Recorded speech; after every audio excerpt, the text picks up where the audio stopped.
Bismillahirrahmanirrahim. Assalamualaikum warahmatullahi wabarakatuh. Alhamdulillah, terus menerus kita muji Allah Subhanahu wa taala, Rabb kita yang Maha Pengasih, Maha Penyayang. Zat yang hari ini dengan kekuasaannya, dengan kemahamurahannya, Dia menciptakan matahari yang kemudian matahari tersebut diterbitkannya, dan dengan matahari tersebut Allah memberikan oksigen kepada kita melalui proses fotosintesis, yang dengan matahari tersebut kita merasakan gula yang ada pada tumbuh-tumbuhan, yang dengan matahari tersebut Allah hidupkan banyak sekali makhluk-makhluk hidup di atas muka bumi ini. Dengan kekuasaannya, Bapak sekalian, Allah menciptakan alam semesta ini untuk kita mentadaburinya, untuk kita menyadarinya bahwa semua ini diciptakan tidak lain tidak bukan ada tujuan. Semakin kita merasa bahwa begitu besar rahmat kasih sayang Allah kepada kita semua, maka kita akan semakin berhati-hati dalam hidup. Allah Subhanahu wa taala memberikan begitu banyak petunjuknya kepada kita melalui lisan baginda Nabi SAW. Manusia yang dengannya kita merasakan kenikmatan iman Islam ini. Manusia yang Allah sempurnakan fisiknya, akhlaknya, jasadnya, nasabnya, segala macam dibutuhkan untuk melengkapi kesempurnaan seorang manusia. Manusia yang ketika kita menyebut namanya dan kita bersalawat kepada Allah, berikan kepada kita tambahan pahala lagi dengan salawat tersebut. Maka salawat dan taslim kita sampaikan kepada baginda Nabi besar Muhammad SAW, yang mudah-mudahan hari ini kita semua di sini menjadi saksi di rumahnya Allah ini bahwa kita mencintai Allah, mencintai Rasulullah SAW jauh lebih melebihi apapun, bahkan melebihi kita sendiri. Semoga dengan kecintaan itulah kita juga akan dikumpulkan dengan Allah. Kita bisa melihat wajah Allah dan kita bisa melihat wajah Nabi SAW nanti. Karena sesungguhnya kebahagiaan seseorang itu ketika dia memasuki surga Allah Subhanahu wa taala bukanlah masuk dalam surganya, tapi justru malah ketika dia melihat, menatap wajah pemilik surga. Itu sebabnya ketika seorang berpuasa, ada dua kebahagiaan yang mereka rasakan ketika mereka berpuasa. Yang pertama adalah saat mereka berbuka puasa dan saat mereka menatap dan melihat wajah Rabb-nya nanti ketika sudah bertemu dengannya. Maka sekalian, di pagi hari penuh berkah ini kita mengucapkan alhamdulillah, segala puji bagi Allah yang telah begitu banyak memberikan kenikmatan. Bahkan tadi malam ketika kita tidur, Allah angkat ruh kita, Allah pisahkan dari jasadnya, dan ruh itu disimpan Allah. Kemudian pagi harinya dengan kehendaknya ruh tersebut dikembalikan lagi kepada jasadnya. Sehingga disitulah kita melihat atau memandang atau bahkan merasakan bahwa betul ya, nikmat bangun pagi itu sudah luar biasa. Dan waktu pagi seperti ini saja Allah sudah memberikan begitu banyak rahmatnya. Ibnu Abbas radhiyallahu anhu ketika anaknya pagi hari tidur, dia mengatakan pada anaknya, wahai anakku, kenapa engkau tidur di saat Rabb-mu sedang memberikan rezekinya? Dan tidur memang waktu pagi, terutama ba'da subuh kayak begini, mudah-mudahan tidak di sini, adalah waktu yang paling tidak baik untuk tidur. Di samping memang bikin malas ya, rezekinya akan tersendat, yang tidak kalah pentingnya juga bikin masalah kesehatan. Jadi orang-orang yang tidur ba'da subuh itu jantungnya akan lemah, otaknya akan lemah. Ya, seperti itu. Maka Nabi SAW sampaikan bahwa umatku diberkahi pagi harinya. Beberapa salafus soleh bahkan subhanallah mereka ngerti hadis ini, bahkan ada sebagian dari mereka itu yang sudah mulai membuka tokonya di pagi hari. Seperti di depan itu. Membuka karena memang saat itulah waktu terbaik atau waktu di mana Allah sedang membuka atau memberikan mencurahkan rezekinya kepada kita semua. Maka jangan tidur waktu pagi. Ya, jantungnya akan bermasalah, otak akan bermasalah, ya, pikiran akan bermasalah, wajah akan buram, ya, dan susah punya ide kalau tidur pagi itu. Kalau ngantuk gimana? Dilawan. Ya, tidur. Kenapa orang bisa malam itu paginya katakanlah atau malamnya bangunnya susah? Sebenarnya tidak lain tidak bukan karena memang dia tidurnya kurang. Ya, kalau tidurnya kurang, maka pasti akan masalah badannya. Ya. Kalau kita lihat sekalian, Islam mengatur dengan sangat jelas hal-hal seperti ini. Ya. Kalau kita mengerti bahkan kanker saja itu bisa dipicu pertumbuhannya kalau kurang tidur. Kanker aja. Jadi orang-orang yang kurang tidur ya, bahkan maaf yang sering banget melanggar fitrah manusia. Malam waktunya tidur, siang waktunya bekerja. Jangan kebalik. Bagaimana dengan orang yang shift gitu kan? Orang yang kerja malam, yang kalau bisa cari kerjaan yang tidak sip-sipan kalau bisa. Ya, tapi kalau udah sip-sipan ya harus ada kesempatan badannya diberikan haknya. Ya. Dan kalau sudah ada jam biologisnya Bapak sekalian, maka sebenarnya Allah memberikan. Jadi kenapa kalau kita lihat Matahari itu kenapa bersinar, bercahaya? Ya, jadi kalau kita melihat Allah Subhanahu wa taala menyatakan dalam Al-Qur'an, A'udzubillahi minasyaitonirrajim, sanurihim ayatina fil afaq wa fi anfusihim hatta yatabayyana lahum annahul haq. Kata Allah, kami akan perlihatkan tanda-tanda kebesaran kami sehingga penjuru langit dan pada diri mereka sendiri sehingga jelaslah bahwa Al-Qur'an itu benar. Kita lihat matahari pagi, mata kita tangkap cahayanya tadi. Waktu kita bangun tadi, Bapak sekalian, terjadi mulai perubahan fisiologis hormon. Hormon yang malamnya adalah hormon parasimpatik, hormon yang sifatnya rileks, tenang, istirahat. Ketika matahari kelihatan oleh mata kita, otomatis apa yang terjadi? Terjadi perubahan. Jadi ibarat kata tombolnya itu diubah. Allah yang ubahnya. Tombol dari hormon rileks berubah menjadi hormon yang sifatnya buat waspada atau kerja, yaitu hormon simpatik. Itu udah tanda luar biasa. Maka kalau orang pagi aja nggak lihat matahari, itu terus menerus tidur, dia akan terus menerus pada jadi ibarat kata salah kamar hormonnya itu. Jadi matahari itu dilihat matahari. Ya, maka di situ selalu ada tanda-tanda Allah dan kita bisa pelajari atau tadaburi itu, Bapak sekalian. Ya. Semakin kita mentadaburi kayak, oh Masya Allah luar biasa, itulah manfaat matahari. Kalau kita lihat kayak begini saja, apa maksud Allah atau mungkin apa hikmah Allah menciptakan jeruk nipis kayak begini, pisang kayak begini, pasti semua ada maksud gitu loh. Kenapa buah-buahan ini katakanlah ada pembungkusnya, kulitnya kayak begini, ada maksud semua gitu loh. Bagi ada kelapa mungkin, itu semua ada maksud. Untuk apa? Untuk dilindungi. Ya, nanti kita akan lihat, ini ujung-ujungnya nanti sampai ke bekam. Ya, ujung-ujungnya sampai ke bekam. Kalau Anda lihat ini apa nih? Pisang, lupa. Pisang. Ya, ini pisang. Pisang ini kan Bapak sekalian ya sering saya sampaikan, ya ini ada, kalau Anda buka pisang kayak begini ya, kita buka lah kayak begini, ketemuan ya, ketahuan lah kata dia punya daging dalamnya. Lama-lama Anda biarkan, apa yang terjadi? Kuning dia kan, kayak coklatan gitu kan. Nah, itu kan proses itu terjadi gara-gara apa? Gara-gara ada oksigen hinggap di situ. Hinggap di situ bereaksi, kemudian akhirnya memberikan suatu proses namanya oksidasi.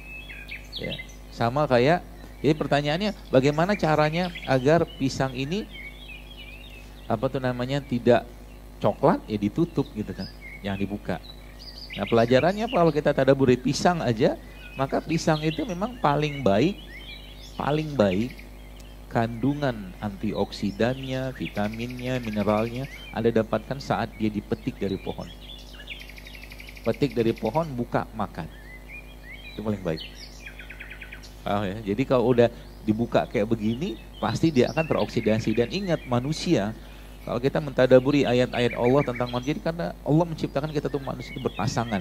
Sel-sel kita pun berpasangan.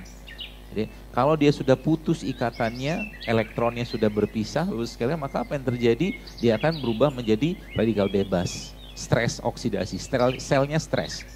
Sel stres, otomatis orangnya juga stres. Kalau sel sudah stres, orangnya stres, wajahnya kelihatan stres.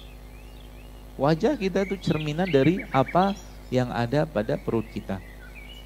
Ya, wajah kita itu cerminan isi perut. Kelihatan. Wajah kita cerminan isi hati. Ya. Jadi kalau mau lihat, saya beberapa kali ngelihat wajah orang. Sebenarnya saya bilang, kayak ini orang nggak lama lagi mati nih sebelum. Tapi nggak tahu kapan. Iya serius, kayak orang gak lama lagi mati gitu kan, Masya Allah. Ternyata benar, ya. Karena emang dari wajah tuh kelihatan gak ada kehidupan di situ. Kehidupan maksudnya organ kan bisa kelihatan dari wajah, ya. Organ kelihatan dari wajah. Ya, ternyata emang beliau saat itu ya jamaah juga dan teman juga emang kena di ginjal, ya, masalah di ginjal. Wajah kita kan cerminan, livernya bermasalah, wajahnya kuning. Matanya kuning, itu mata lebih dahsyat lagi kalau kita tadaburi. Jantungnya misalkan, atau mungkin darahnya bermasalah, mungkin anemia atau apapun, pucet dia. Termasuk juga wajah yang gak ada senyum-senyumnya gitu. Mungkin banyak hutang, atau mungkin kreditnya belum kebayar gitu. Jadi itu salah satu. Dan nanti kita akan bahas sekarang bagaimana caranya memperbaiki itu. Ya, bagaimana cara memperbaiki. Karena selama ini ya kita nggak banyak bahas hal-hal seperti itu. Contoh, kita membayangkan pisang saja. Kita kalau bahas pisang saja, Masya Allah, pisang luar biasa. Jadi kalau Bapak Ibu ketemu dengan teman, lagi bete, lagi baper, lagi nggak jelas apa namanya perasaannya itu, suruh dia makan pisang. Ada hubungannya? Ada. Ternyata pisang nih, subhanallah, makanan yang bisa menjadi bahan baku untuk bikin hormon bahagia. Pisang. Di mana letaknya? Di pisang yang sudah ada titik-titik hitamnya, paling bagus. Gitu. Dan yang luar biasa lagi, selain Bapak sekalian ada pada dagingnya, dia juga ada pada kulitnya. Jadi makan pisang itu emang bagusnya sama kulitnya. Lu serius? Sama kulitnya, Masya Allah ya. Tapi kan gak lazim kan? Nah cara gimana? Udah di blender aja. Pisang, udah pernah nyobain blender pisang? Cobain nih. Sama kulitnya, udah ada pahit kok. Seperti itu. Makanya kalau Anda lihat kan wajah monyet gitu kan, ceria aja gitu lihat. Dan jangan khawatir, makan buah-buah itu nggak bakal gemuk. Ya, makan buah, belum nanti kalau makan buah gemuk kata siapa? Monyet nggak pernah gemuk kan? Ya, makan buah tuh. Ya, tapi memang berlebihan nggak boleh, ya nggak boleh seperti itu. Maka sekalian, disitulah nanti kita akan memahami, belajar bahwa ternyata Islam, ya subhanallah, mengatur dengan sangat jelas, bahkan urusan kesehatan pun diatur dalam Islam. Ya, urusan kesehatan pun diatur dalam Islam. Sehingga apa? Sehingga kalau kita belajar dari ayat di mana Allah SWT sampaikan kepada saya waktu pertama kali merenung gitu kan dalam surat Al-Maidah waktu haji wada itu kan Allah berfirman, a'udzubillahi minasyaitonirrajim, al-yauma akmaltu lakum dinakum wa atmamtu 'alaikum ni'mati wa raditu lakum Islam. Jadi agama Islam sempurna.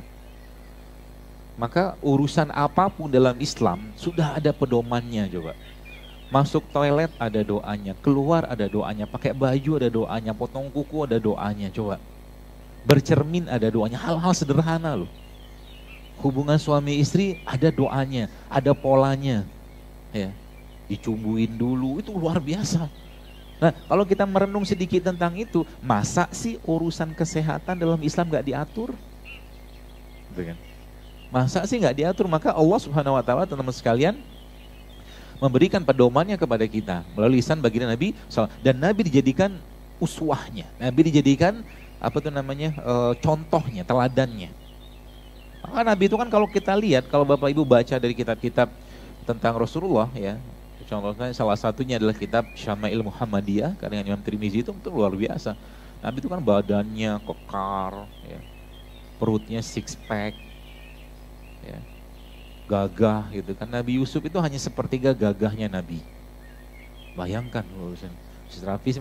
Maka saya bilang tadi kan fisiknya disempurnakan Allah, fisik beliau, ya akhlaknya, nasabnya semua disempurnakan. Maka contohnya di qul in kuntum tuhibbunallah fattabi'uni, kata Allah. Yuhibbukumullah yaghfir lakum dzunubakum. Contoh aja Nabi. Jadi kalau bagaimana cara makannya Nabi, tidurnya Nabi, semua ada ya polanya, ya. Dan Nabi memberikan contoh itu. Saya mungkin dulu waktu masih sekolah kedokteran gitu, ya nggak ada contohnya. Siapa manusia dalam dunia pendidikan barat yang bisa dijadikan uswah, bisa dijadikan teladan? Nggak ada. Tapi kita Islam ada, Nabi contohnya. Gitu.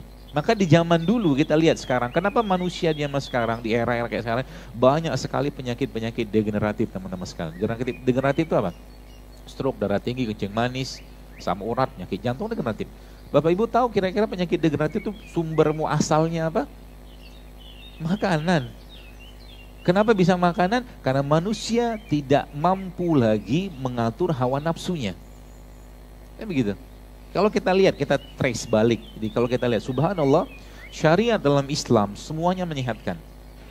Semua syariat Islam itu menyehatkan. Tapi kita tidak melakukannya untuk sehat.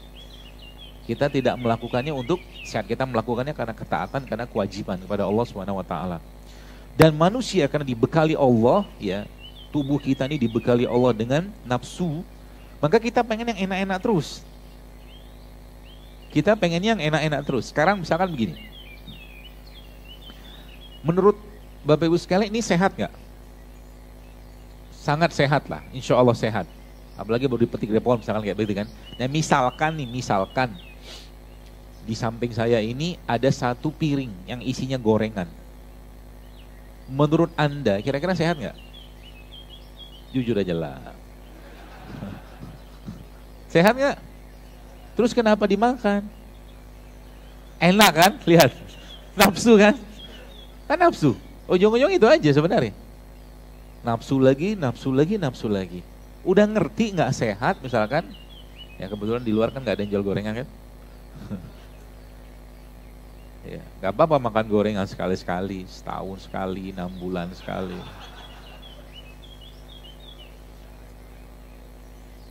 Atau bisa pakai cara saya makan gorengan.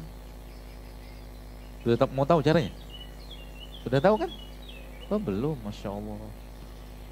Gorengan diambil, katakanlah 3 potong, 5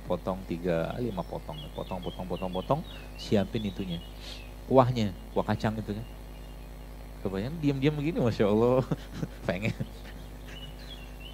Abang udah ambil tuh potongan, ditusuk lah pakai garpu, atau ambil pakai tangan. Celupin ke dalam kuahnya tadi. Sudah? Sudah penuh dia dengan kuah tadi. Nah, lalu sebelum Anda makan, Anda hirup dulu. Waktu sudah selesai setelah Anda hirup, taruh gorengannya, minum air putih.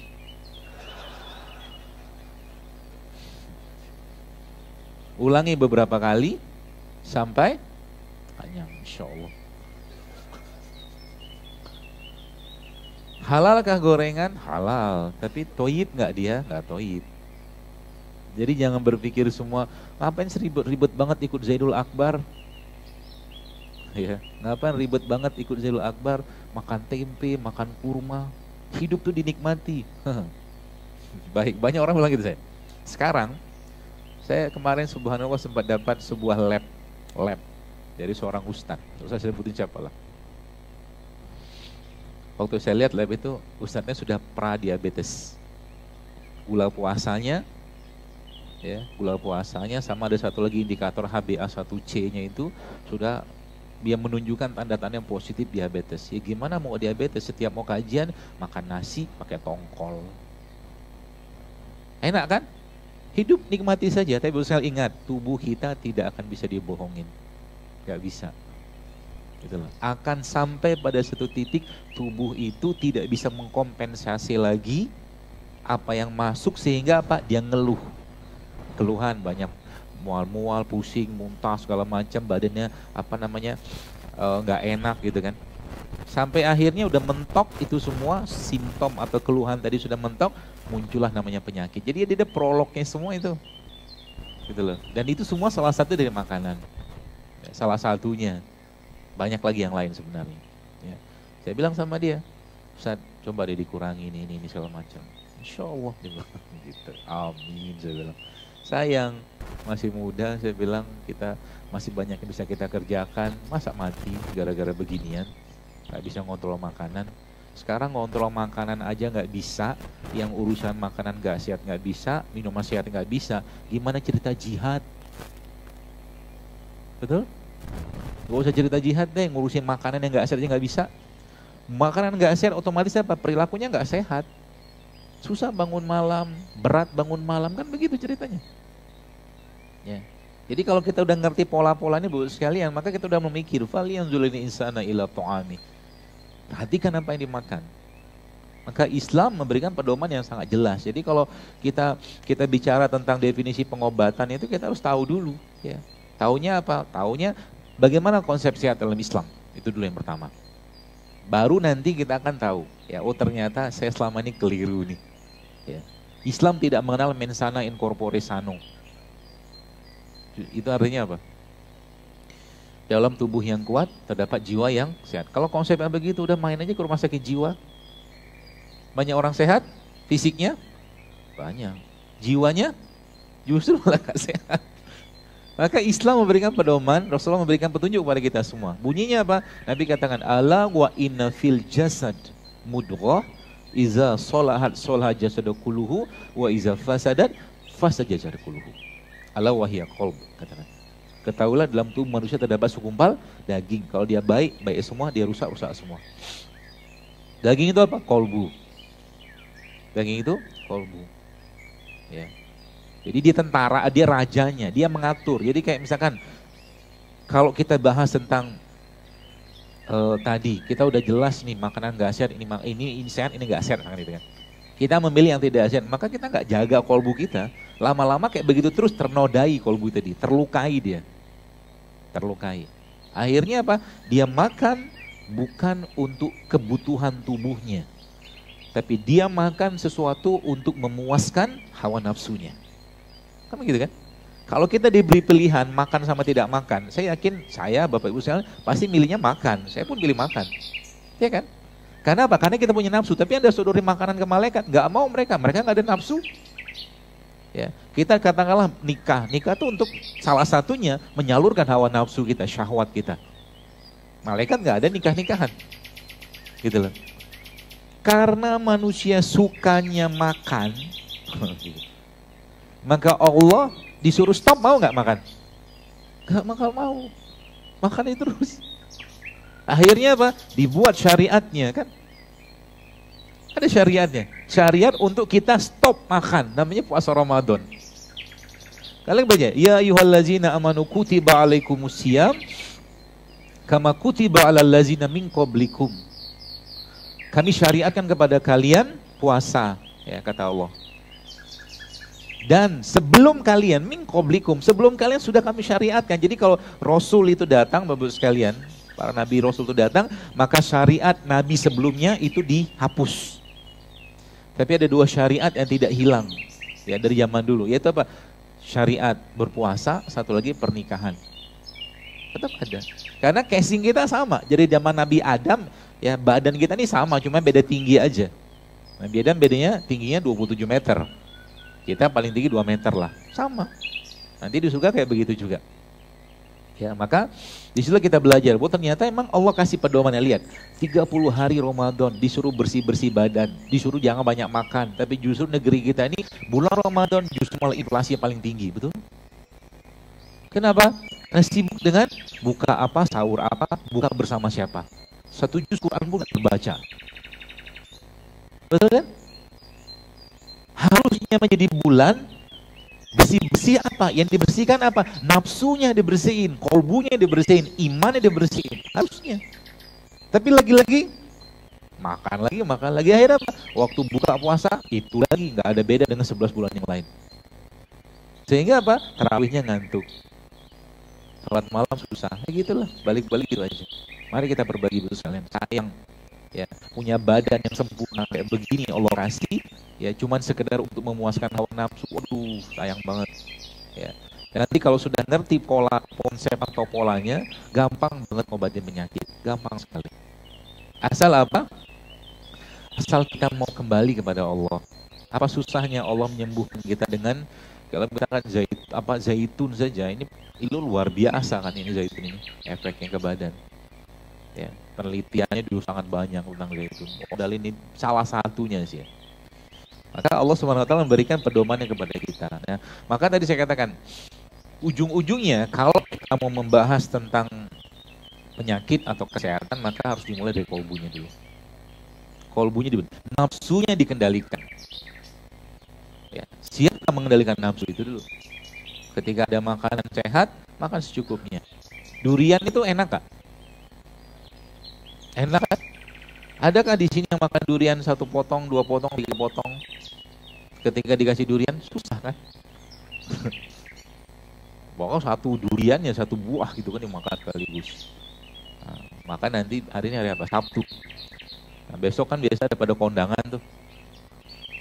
Bapak Ibu datang ke kondangan, tapi waktu datang ke kondangan coba dilatih menahan nafsunya untuk tidak banyak makan. Insya Allah. Siap nggak? Datang ke sana cuman makan sayur sama buah atau air putih aja. Udah sering makan enak. Kalau Anda bisa mengatasi rasa lapar, Anda bisa mengatasi hal yang lain. Kalau lapar aja nggak bisa dikontrol, nggak bisa. Yang lain itu susah. Ya, itu sebabnya tadi kan kolbu tadi penyakitnya. Penyakitnya apa? Kalau nggak syubhat, syahwat. Syubhat, syahwat. Itu aja balik-baliknya secara umum. Ya. Maka hari ini ya, semoga Allah mudahkan kita belajar dan kita mengenal bahwa ternyata ngobati penyakit itu gampang asal kolbunya terkendalikan dulu. Obatnya kolbu itu apa? Tergantung ya.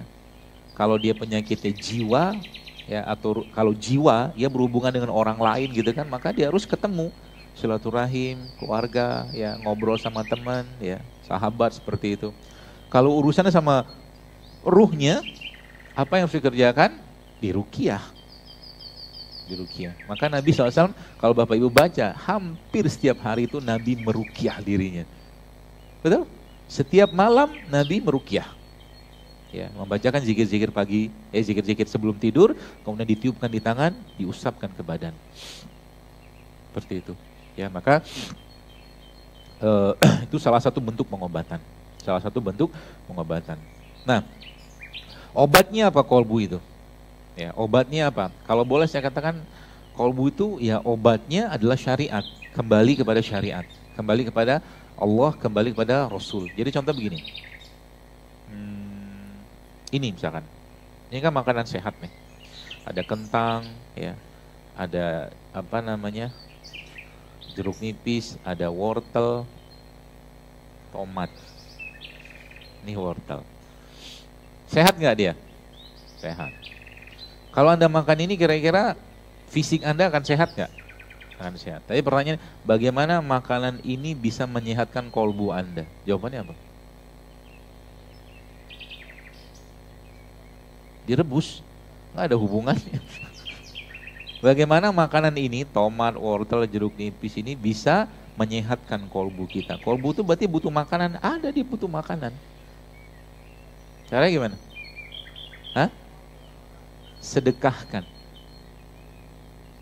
Dia sedekahkan ini kepada orang, orang makanan ini, Anda dapat pahala kebaikan sedekahnya dan itu bermanfaat untuk menyehatkan hati kita. Itu. Dan kita sudah tahu bahwa janji Allah itu jelas contoh. Kan lihat tuh, penyakit kolbu tuh begini. Kencelengan lewat. Sunduk itu lewat tuh. Dari zaman dulu sampai sekarang gak berubah-berubah yang dimasukin. 2000. Padahal dia punya duit ya. Pakai tutup-tutup lagi 2000-nya. Mintanya rezeki, jodoh, harta, kendaraan. Banyak betul minta dengan 2000. Penyakit gak itu? Penyakit. Namanya AD, Al-Bakhil. Penyakit. Ya. Bagaimana cara mengatasinya? Dilawan rasa bakhil, pelit itu tuh, dilawan. Ya, lagi sunduk lewat, kencelengan lewat, Anda kasih uang yang terbaik. Kalau ada 5.000, katakanlah yang masih lecek sama 5.000 masih baru, kasih 5.000 yang terbaru. Kalau ada 100.000, kasih 100.000. Dilawan. Karena dia akan terus menerus tuh. Nanti kalau kamu, apalagi begini, salah satu contohnya nih. Salah satu contohnya adalah bagaimana Bapak sekalian ketika Anda ya bisa melawan itu sehingga nanti isi dompet Anda bisa Anda kuras sekali-sekali. Ada uang misalkan 500.000, coba. Bagaimana caranya uang ini bisa membuat hati Anda tergetar? Bisa. Caranya gimana? Pergi keluar, cari orang-orang susah. Kadang-kadang misalkan ada bapak ibu yang kurang beruntung, kemudian lagi gerobaknya, ya, kemudian dia lagi mungkin makan atau berdiri pinggir jalan gitu, emang dia orang susah, orang miskin. Nah sekarang kalau Anda kasih dia uang 5.000, 10.000, paling dia bilang terima kasih. Tapi kalau Anda kasih uang katakan 100.000, 200.000, atau 300.000, atau mungkin seluruh isi dompet Anda itu udah kasih sama dia, mungkin dia akan berlinangan air mata. Betul? Kalau dia beli dengan air mata itu, dia bahagia, maka saat itulah Allah akan juga menurunkan kebahagiaan kepada diri kita. Betul. Sekali-sekali cobain, kuras isi dompetnya. Habisin semua. Kira-kira dibalas Allah nggak? Pasti dibalas, tenang aja. Tenang, jangan khawatir, pasti dibalas. Itu cara salah satunya. Ya. Maka termasuk salah satu cara untuk memperbaiki hati itu adalah dengan cara, jadi berbagilah pada orang lain. Ya, seperti itu teman sekalian. Nah, lalu apalagi obatnya? Obat buat hati itu agar dia terus sehat. Ya. Obatnya adalah dengan yang tadi saya katakan. Subhanallah, Bapak Ibu yang kemarin sempat baca feed saya di Instagram itu, kan saya tuliskan itu penelitian. Itu penelitian dari UIN Malang loh itu. Yang ada orang yang kena, bukan orang, tapi penelitian itu seperti di tikus itu kayaknya itu dikasih sel kanker apa segala macam. Entah di tikus atau manusia saya lupa, tapi intinya ternyata sel-sel kanker itu ketika dibacakan Al-Quran itu berhenti atau terhambat pertumbuhannya. Masya Allah kan. Al-Quran itu obat. Itu yang janji Allah dalam Al-Quran apa? Wa nunazzilu minal Qur'an ma huwa syifa wa rahmatul lil mu'minin. Jadi kami turunkan Al-Quran itu sebagai syifa, sebagai penyembuh. Maka jadikan Al-Quran sebagai obatnya kita. Ya. Pertanyaannya misalkan gini. Ini misalkan ada air nih dalam ini. Bagaimana air ini bisa memberikan efek lebih kepada kita di samping kalau memang air ini yang punya manfaat kesehatan. Cara gimana? Bacakan air ini, ayat-ayat Allah. Bisa. Air Allah tersebut kita minta kepada Allah dengan izin Allah, kuasa Allah agar dia menghentikan proses pemburukan dalam tubuh kita. Bisa, bisa, dan itu syariat dalam Islam. Meruqyah air namanya, boleh. Ya. Nanti kalau dia sudah diruqyah, ibarat kata air tadi itu, apa yang terjadi? Dia akan masuk ke dalam, dia akan menghentikan dengan izin Allah, bukan airnya ya, bukan. Dengan izin Allah, kuasa Allah, kehendak Allah, dia akan menghentikan. Itu sebabnya kalau boleh saya mungkin tips singkat untuk kita bisa tetap sehat, jawabannya apa? Hafalkan Quran. Quran yang dibaca oleh seseorang itu akan membekas, masuk dan menjadi bagian dari gen-gen badannya, sel-sel tubuhnya yang dialah nanti akan menghentikan atau nyetop atau ngurangi proses-proses pemburukan. Itu sebabnya saya tanya, ada dua orang baru sekalian yang tidak dimakan bumi jasadnya. Yang pertama syahid atau syuhada. Yang kedua siapa? Hafal Quran. Bumi tidak mau makan karena tidak suka. Kalau bahasanya itu bakteri, ulat tuh nggak suka dengan jasadnya mereka. Dan memang Allah yang perintahkan pastinya. Masya Allah kan. Ada bayangkan proses pembusukannya itu di stop oleh Quran dengan izin Allah. Maka dalam Islam ada syariatnya. Syariat untuk apa? Kita bagaimana mengobati penyakit dengan Al-Quran. Dan ada ayat-ayatnya dalam petunjuk Nabi SAW tentang itu. Bisa kita manfaatkan itu semua. Jadi kalau ada sakit, misalkan Nabi ajarkan Bismillah, Bismillah, Bismillah, Auzubijatillah wa qudrati min syarri ma ajidu wa hazir, salah satunya. Tempelkan pada bagian sakit. Kulitnya tadi. Atau mungkin bacakan Al-Quran. Bolehkah minta kepada Allah melalui Al-Quran untuk kesembuhan? Jelas boleh, insya Allah. Ya, sangat memungkinkan. Ya, maka jadi saya katakan obatnya. Dan Al-Quran itu sekalian, dia memberikan vibrasi. Dia memberikan vibrasi, getaran. Ya, getaran bagi orang yang membacanya dengan tartil, dengan baik, dengan benar, dengan meresapi, dan dengan keyakinan. Itu sebabnya teman-teman yang biasanya meruqyah itu ada salah satu ayat yang mereka bacakan pada orang-orang yang kena kanker atau tumor. Ya, di surat Al-Hasyr, "Lau anzalna hadzal Qur'ana 'ala jabalil la ra'aitahu khashiyyan mutasaddian min khasyatillah." Itu ayat tumor kalau kayak gitu. Bacakan di situ. Minta sama Allah agar dihancurkan tumornya. Bisa? Bisa, asal orangnya soleh. Baik, dekat sama Allah, jaga hubungan sama Allah, beradab sama Allah. Beradab tuh kayak apa? Anda punya baju yang baik, ya. Nah, ketika mau sholat pakai baju itu, jangan pakai baju yang tidak baik. Maksudnya kan bukan kayak kaos gitu kan. Beradab namanya. Salah satunya. Ketemu robnya, kita aja dipanggil, katakanlah Anda dipanggil sama gubernur, katakan adalah presiden atau wali kota, nggak mungkin pakai baju yang jelek-jelek. Tapi kenapa sama Allah saja masih mau pakai kayak begitu-begituan gitu loh. Ya, sayang kan. Maka Allah, kalau kita beradab sama Allah, Allah pun akan memuliakan kita sebenarnya. Ya, seperti itu. Nah tadi Al-Quran memberikan itunya, apa tuh namanya petunjuknya, atau mungkin Al-Quran memberikan pedomannya kepada kita semua. Maka Al-Quran itu sekalian jadikan sahabat. Apapun yang kita rasakan, mau dapat semangat, ilmu, inspirasi, semua Quran dulu. Quran dulu awalnya. Sehingga nanti apa? Ketika dekat sama Al-Quran gampang kita lihat matahari, wasyamsi waduhaha wal qamari iza talaha, lihat bintang, wan najmi iza. Di mana kita melihat, di situ kita melihat wajah Allah, kita melihat wajah Allah. Itu. Generasi dulu kayak begitu, maka mereka generasi yang dekat sama Quran. Jadi sekarang kalau Bapak Ibu jogging, lagi masak, lagi kerja, udah puterin aja Quran, gak usah lagi yang lain. Deket dia masuk tek tek tek. Kita bisa sebagian yang hafal Yasin. Apa nggak ngapal Yasin? Enggak, karena tiap malam Jumat baca Yasin. Hafal sendiri kan? Sama, Quran itu juga sama. Jadi dimudahkan Allah untuk dihafalkan. Semakin hafal kita akan membahas sesuatu itu berdasarkan Al-Quran. Dan dia obat sebenarnya, dia obat, penyembuh. Ya, penyembuh. Lagi sakit, lagi nggak jelas hatinya, pegang hati ini, baca Quran. Al-Fatihah, mungkin Al-Ikhlas, Al-Falaq, An-Nas, ayat kursi bacakan. Gitu loh. Asik nanti Bapak sekalian. Jadi Al-Quran itu betul-betul menjadi sahabat kita dalam segala keadaan, segala kondisi. Dan sekali lagi sampaikan, Al-Quran itu mempunyai vibrasi. Sebagaimana saya kadang-kadang gak habis pikir kalau ada orang bisa menangis ketika dia mendengarkan musik-musik atau instrumen-instrumen mendayu-dayu atau musik relaksasi segala. Tapi kenapa ketika baca Quran gak nangis? Ada masalah berarti dia. Maka Umar bin Khattab mengatakan apa?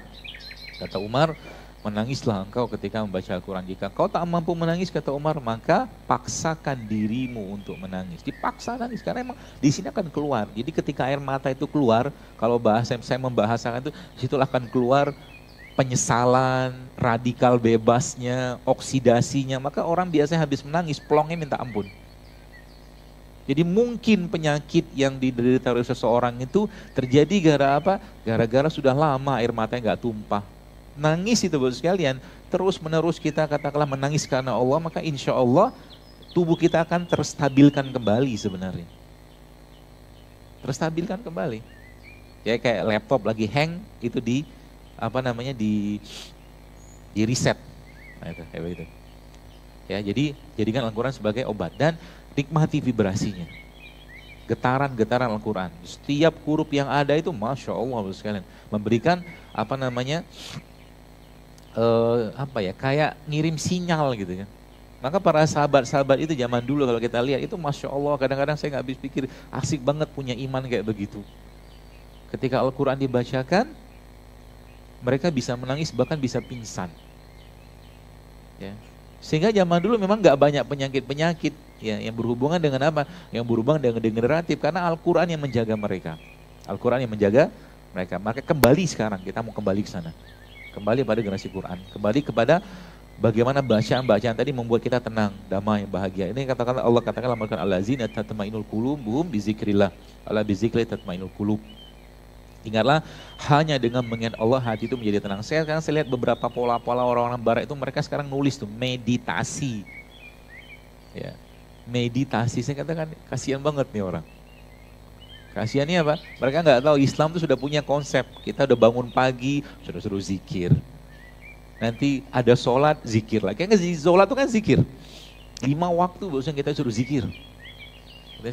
Itu saya bilang tadi, syariat itu semua menyehatkan. Ya, syariat itu semua menyehatkan. Dan kalau kita bahas secara fisik saja, misalkan puasa tadi, ternyata memang proses tubuh kita ini ada proses itunya, bunuh diri namanya. Sel-selnya tadi bunuh diri namanya apoptosis. Apoptosis itu terjadi per 12 hari kurang lebih secara umum.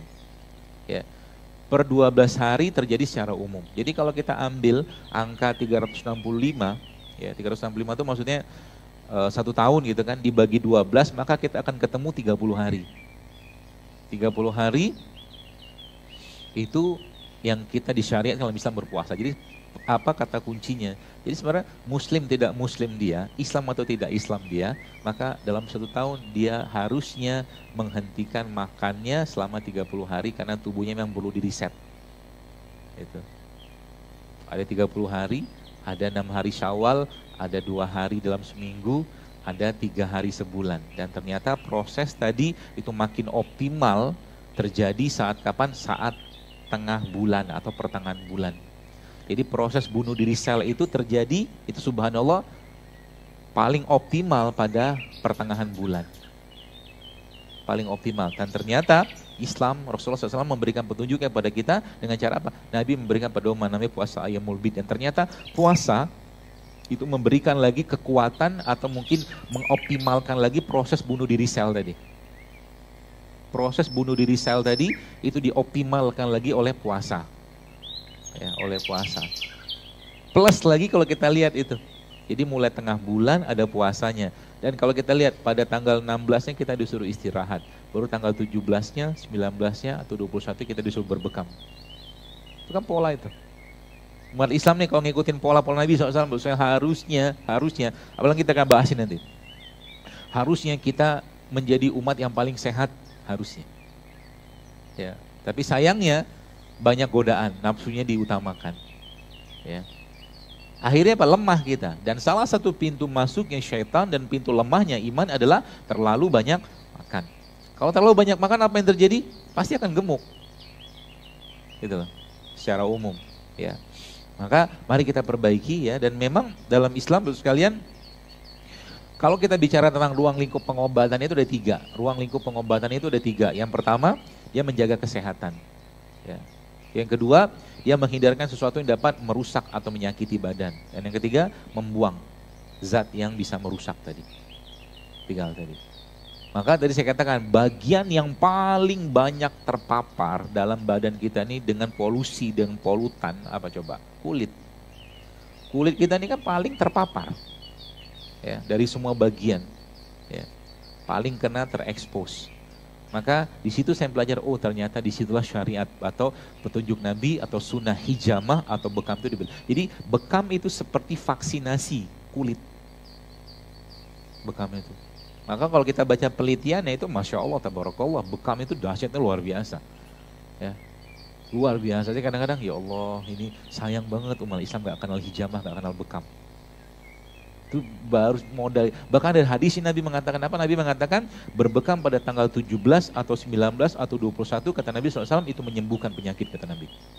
Ada janji Nabi. Maka Nabi memberikan petunjuk lagi. Asyifa fi salasatin, kata Nabi. Syifa itu ada 3. Syarbatil asal. Ini apa nih? Nih, minum madu. Ini parfum atau madu? Ya, ini madu. Tulisannya parfum gitu. Syarbatil asal. Minum madu. Kenapa madu? Baik, kita bahas sedikit madu. Ya.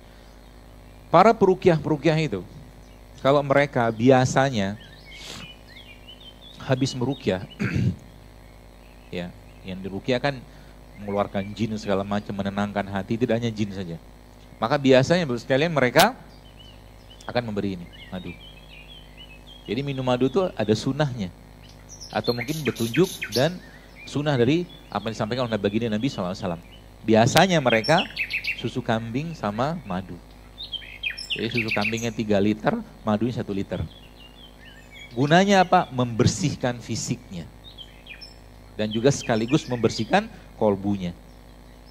Jadi kolbu kita itu kalau semakin banyak makanan tidak sehat, dia akan terlukai. Karena dia sebenarnya nggak suka.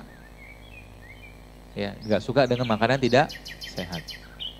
Kemarin saya cerita, dapat cerita dari teman-teman yang acara TV Ruqyah itu, dia bilang ada perempuan atau pasien gitu yang mereka habis di Ruqyah, yang si pasien tadi di Ruqyah kemudian ya bereaksi lah karena mungkin ada masalah di ruhnya, kejiwaannya, jin seperti itulah. Kemudian ditenangkan, habis tenang dia sekalian dikasih makan ini tempe ini. Jadi pasien yang tadi itu dikasih makan tempe. Ya. Terus tempe kasih apa lagi? Kasih kurma. Ya, dikasih kurma, kasih makan. Habis dikasih makan tempe sama kurma itu, ternyata subhanallah dia bereaksi lagi kayak orang di Ruqyah. Maksudnya apa enggak? Habis makan tempe itu, ya dia bereaksi lagi seperti orang yang lagi di Ruqyah. Ternyata jinnya nggak suka makanan sehat, kata ustadznya. Gitu. Jadi nggak ada masalah dengan tahayul tempenya, nggak ada. Cuman jin itu emang nggak suka dengan makanan sehat. Dia sukanya makanan yang nggak sehat. Dan salah satu makanan nggak sehat jin itu yang disampaikan oleh orang tadi, apa coba? Asap rokok. Itu makanannya. Ya. Sepertinya sih nggak ada yang merokok di sini, kayaknya. Ya apa-apa, rokok aja terus. Rokok tuh bikin awet muda. Gak sempet tua, mati duluan. Awet mudanya, kata guru saya gitu. Baik, jadi sekalian itu ya. Ternyata jin itu gak suka dengan makanan sehat. Maka sebenarnya kalau bahasa saya tadi ya, tadi kita kan bahwa dalam Islam itu pedoman makanan itu 3. Yang pertama halal, yang kedua toyib, dia harus baik, yang ketiga nggak boleh berlebihan. Madu sehat, tapi sehari minum seliter, masalah juga bagi badan. Kurma sehat, tapi kalau sehari minum sekilo atau makan sekilo juga masalah badan kita. Nggak boleh berlebihan. Gitu loh. Kalau berlebihan judulnya utamakan, berarti nafsu diutamakan. Gitu loh. Ya maka semakin kita melihat ini semua, oh ternyata Masya Allah, ternyata selama ini keliru cara menyayangi badan. Jadi kalau saya ada orang bilang, dokter ternyata sulit ya hidup sehat. Iya sulit, jujurnya sulit. Tapi kalau nggak dicobain, sampai kapan mau hidup kayak begitu terus? Sering saya sampaikan bahwa hidup sehat itu seperti orang bangun malam. Bangun malam tuh enak nggak? Nggak enak loh. Orang tidur, dia bangun, sholat, ngaji katakanlah. Orang asik main-main kumpul sama teman, dia malah sibuk dengan Quran. Gak enak. Maka kalau semakin gak enak yang kita lakukan dan kita rasakan dari nafsu, dari kolbu, dari hati kita, semakin besar pahalanya. Contoh, yang katakan tadi, puasa misalkan. Puasa tuh gak enak. Siapa yang mau puasa? Gak ada. Ya. Tapi karena gak enaknya puasa, dari secara nafsunya kita, karena bawaannya pengen makan terus. Apa yang terjadi? Allah kasih satu pintu khusus bagi orang yang berpuasa. Coba. Seperti itu kan polanya. Ya sama juga nih hidup sehat. Kalau nggak dimulai, mau kapan? Dan ingat Bapak sekalian, sering saya sampaikan sekali lagi, bahwa kenapa kita perlu hidup sehat? Bagian dari rasa syukur dan ketaatan kita kepada Allah. Itu kata kunci. Kita niatkan juga karena Allah. Bukan karena gaya-gayaan, bukan. Kita niatkan karena Allah untuk apa? Agar ibadah lebih baik. Agar ibadah lebih baik. Ya, saya ketemu dengan beberapa ikhwah itu, Masya Allah, dia cerita, dok, Masya Allah ya ternyata ketika sekarang, Bapak Ibu tahu nggak? Saya tanya. Banyak masalah kesehatan, khususnya di rumah tangga, maaf perceraian itu terjadi gara-gara ketidakpuasan di ranjang. Banyak loh. Gimana mau puas? Suaminya makannya seperti itu, istrinya juga nggak sehat, akhirnya apa? Istrinya susah mendapatkan rangsangan, suaminya baru apa-apa sudah keluar. Kalau bahasa Jawa itu apa? Peltu, nempel metu, gitu loh. Yang belum nikah nggak paham, gitu loh. Jadi masalah bahkan sampai ke urusan ranjang. Dan dia cerita ke saya, subhanallah dok, ternyata ketika saya sudah mulai memperbaiki pola makan, dia bilang, wih Masya Allah, gairahnya luar biasa, tiap hari nagih. Bagus saya bilang, alhamdulillah kan. Modal apa? Modal itu tadi menghindarkan sesuatu yang dapat merusak atau membuat badan kita tidak sehat. Apa saja nanti kita bahas. Ya. Baik, nanti ini semua bisa bekerja dengan baik. Di sini Allah menciptakan obatnya. Di sini Allah menciptakan obat-obatannya semua. Ya. Dan kembalilah ke bagaimana, katakanlah mungkin kearifan lokal maksud saya, negeri ini. Apakah orang tua kita yang dulu makan tepung? Pagi-pagi? Makan, tapi tepungnya ada di sini. Ini kan tepung juga nih, glukosa. Tapi bukan tepung terigu. Ya kan? Orang tua kita yang dulu makan tepung, dia makan gula juga, tapi gulanya dari ini. Sehingga aman badannya. Bukan dari tepung, beda Pak Bu. Dokter, salah satunya, saya sering banget sampaikan, kurangi atau kalau bisa stop makan gula pasir. Karena gula pasir itu 8 kali lipat kecanduannya daripada kokain. Gula pasir. Ya kata seorang dokter di Amerika, dia pernah meliti dengan menggunakan tikus. 8 kali lipat daripada kokain. Nah, itu ngeri banget gula itu. Ya. Bagaimana cara menggantinya? Ya jangan makan gula yang kayak begini, jangan makan gula pasir. Makan ini kan manis, pisang ini kan manis, kan gula juga, tapi bukan jenis gula pasir. Dokter, gula kan juga ciptaan Allah, benar, tapi beda pengolahan. Kalau Bapak Ibu atau mungkin seseorang nyoba, ada katakanlah orang pertama, orang kedua. Si orang pertama ini tiap hari pagi, siang, malam atau 5 kali sehari 2 sendok gula pasir katakanlah dia makan pagi siang. Artinya ada 10 sendok gula pasir dia makan tiap hari. Pertanyaan, gula pasir dari apa? Tebu. Ada orang yang kedua tiap hari makan air tebu, 2 sendok makan. Beda nasib Bu orang ini. Paham maksudnya? Kenapa beda nasib? Karena yang ini udah diolah. semua yang diolah pasti akan menurunkan sebagian besar nilai gizinya. Gitu loh, semua yang diolah. Jadi kalau Anda pengen katakanlah misalkan ya, minum jus, minum orange juice atau jus jeruk, nggak usah beli yang kemasan kalau saya, bikin aja sendiri di rumah. Gitu loh. Kalau pengen beli katakanlah misalkan kayak begini, nih tomat. Tomat ini punya anti kanker. Ya. Kalau mau dapatkan manfaat tomat ya paling bagus ya makan tomat, bukan minum jus tomat. Apalagi tomat dalam kemasan. Kayak saus-saus gitu-gitu kan. Coba lihat isinya apa. Dan banyak orang nggak sadar bahwa sekalian tiap hari, ya saya kemarin sempat ada lihat suatu video. Video ini di Amerika sebenarnya ceritanya video itu. Dia lihat beberapa jenis makanan-makanan yang dalam kemasan. Terus saya sebutin lah apa. Itu ternyata dalam 100 gramnya makanan tadi, dalam 100 gram makanan tadi mengandung 40 gram gula pasir. Coba, 40 gram. Dan kalau gula sudah berlebihan dalam badan kita, lama-lama dia akan diubah tubuh menjadi lemak. Lemak yang tidak baik. Gula, lemak, ingat aja baik-baik itu. Gula, terutama gula olahan atau gula refinasi, kalau nggak dipakai tubuh, dia akan diubah menjadi lemak. Pertanyaannya, apa yang dimakan seseorang ketika dia makan nasi goreng? Nasinya sudah gula, kerupuknya sudah gula, tepung. Minyaknya sudah lemak, dimakan sama bakwan, gula lagi. Diminum sama apa? Es teh, gula lagi coba. Sehat nggak?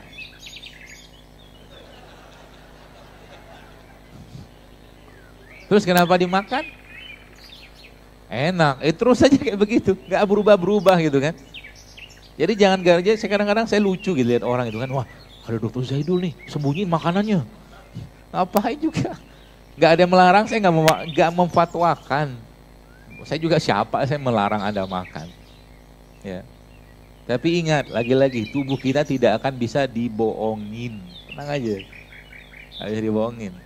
Mau makan yang nggak sehat, apalagi kadang-kadang soal itu kan, kirim story, kirim apa ke saya gitu kan. Wah nih, hidup sehat gitu kan. Ternyata badan masih melentang-lentung gitu. Ada sehat itu.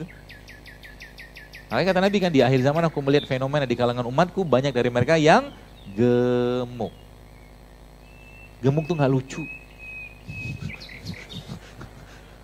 Anak kita kalau gemuk, kalau biasanya kan gak lucu itu tuh, penyakit. Penyakit Pak Bu ya. Dan itu menjadi masalah kan zaman sekarang kan. Gemuk di mana-mana. Gimana nggak gemuk? Makannya pagi siang malam gula coba. Tepung gula, nasi gula, gula pasir sudah gula, tambah lagi lemak. Gitu loh. Begitu terus tiap hari nggak ada perubahan gitu kan.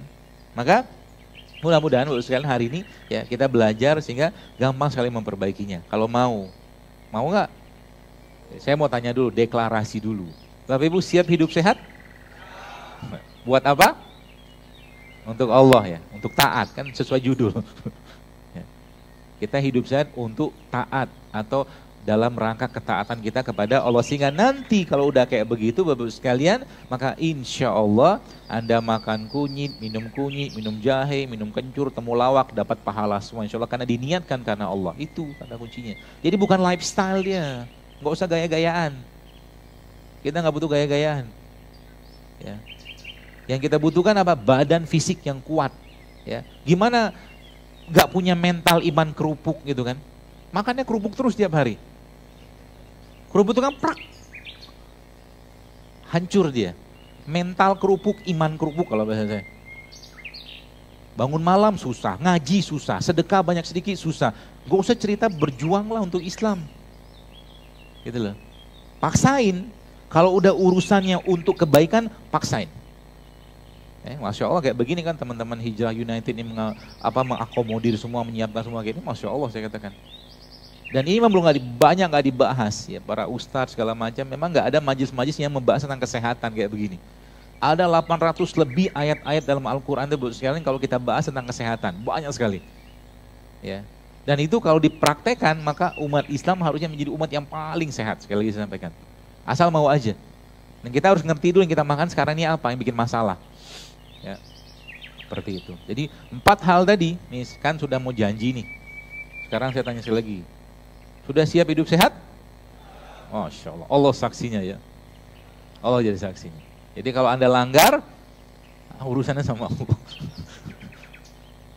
Saya terakhir makan itu, terakhir makan ya, jam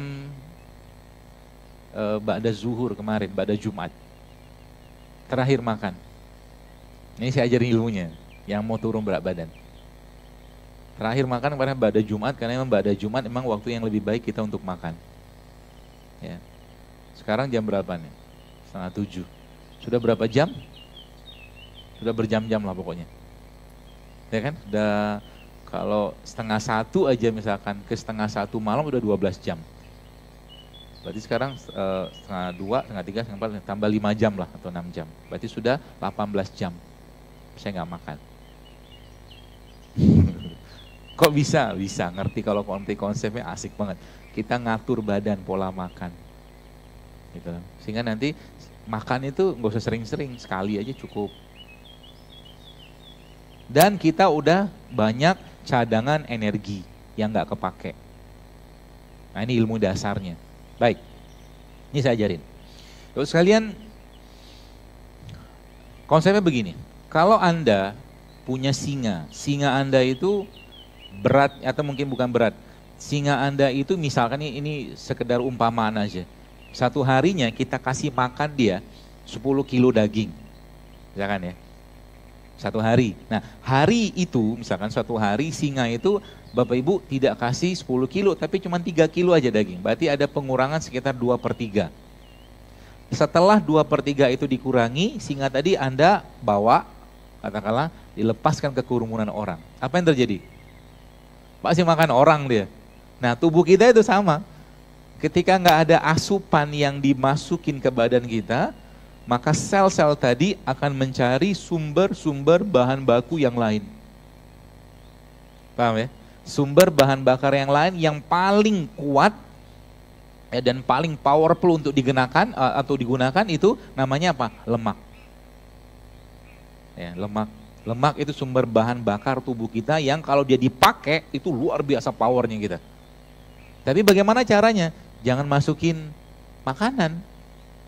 Ya, jadi selama nih kalau Bapak Ibu nih saya kasih tips sederhana. Bagi Anda yang herbal, obat-obatan sudah nggak banyak lagi faedahnya, sudah terlalu banyak masalah di badannya. Nah, coba dalam satu hari itu Anda tidak makan 24 jam nggak makan sama sekali kecuali puasa, air, minum air aja 24 jam. Ya 24 jam tuh namanya water fasting. Ya, selama 24 jam nggak makan apa-apa, hanya minum air aja. Tapi ini tidak berlaku bagi orang-orang yang berat badannya di bawah normal sih ya. Ya, nggak boleh. Ini hanya orang-orang yang secara metabolismenya bermasalah. Water fasting 24 jam. Minum air. Air apa yang paling bagus? Air seperti halnya air ASI. ASI itu kan kalau kita cek pH-nya, Bapak Ibu pernah ngecek pH-nya ASI? Saya belum pernah, cuman teman saya pernah. Jadi ASI itu pH-nya sama kayak air zam-zam. Alkali dia. Jadi alkali. Jadi air yang baik itu seperti air ASI itu atau ASI itu. Ya. Jadi kalau mau sehat memang bagusnya minum bukan ASI tapi air zam-zam. Air zam-zam.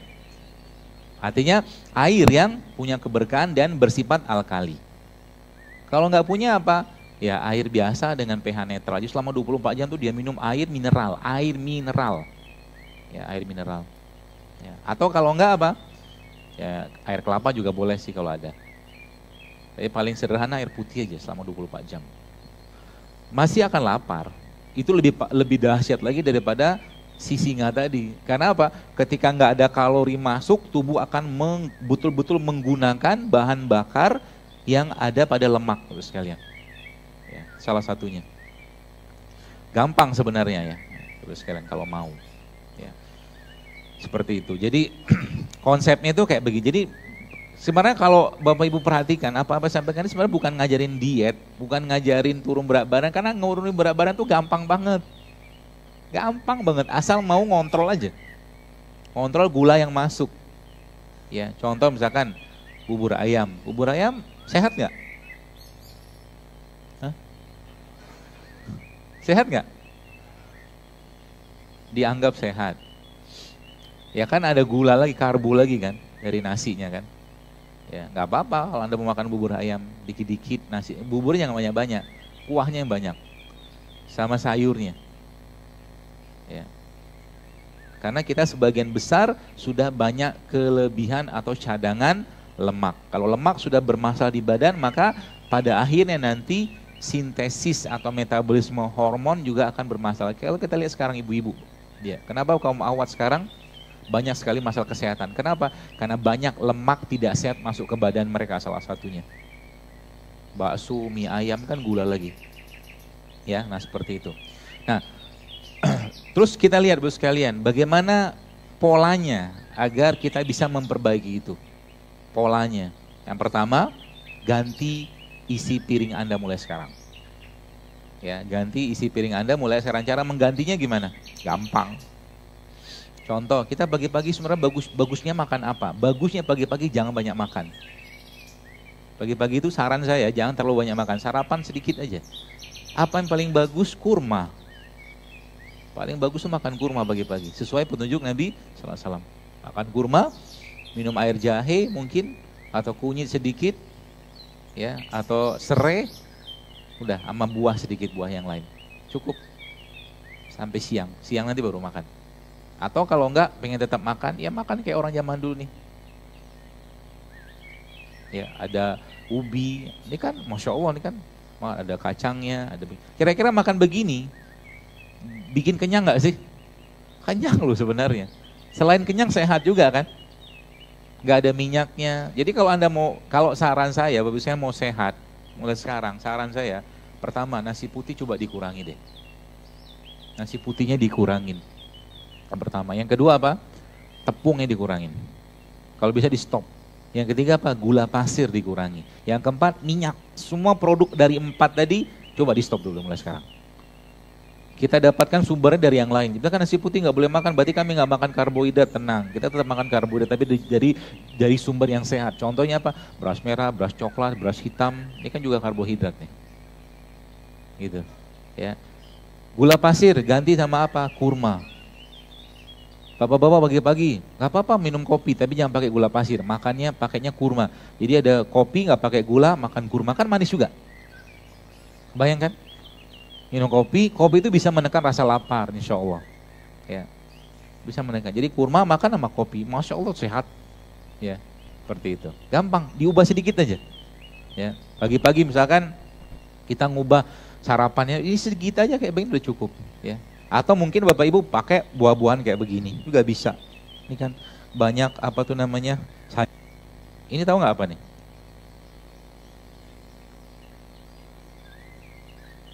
Selada, bukan. Tinggi sekali kali ini.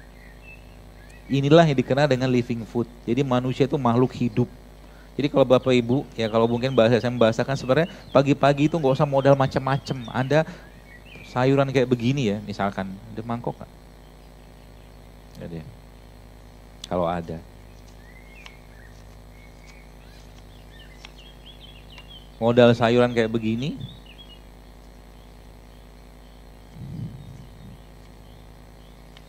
nah coba masukin.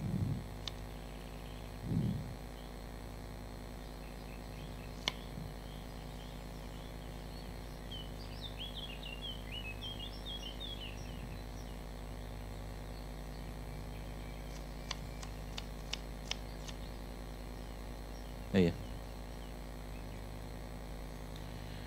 Terus tempe. Tempe itu sering saya sampaikan, tempe itu jangan digoreng. Begini aja Pak makan. Udah matang dia. Kan tempe itu kedelainya udah direbus. Kan kena minyak, protein, rusak lagi dia. Jadi makan tempe itu paling bagus kayak begini. ya kayak begini. Diapain? Bisa pakai kurma atau Anda celup pakai madu kayak begini. Kayak contohnya. Gak mentah loh itu. Nih, celup. Tuh. Mana sendok?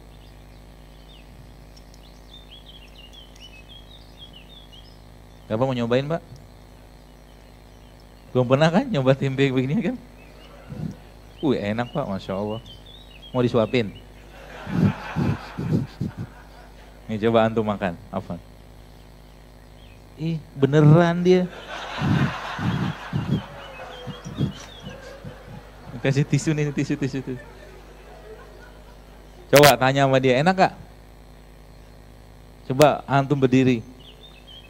Kalau enak pasti wajahnya sumringah, gak tersiksa. Coba ngadep sana, enak gak?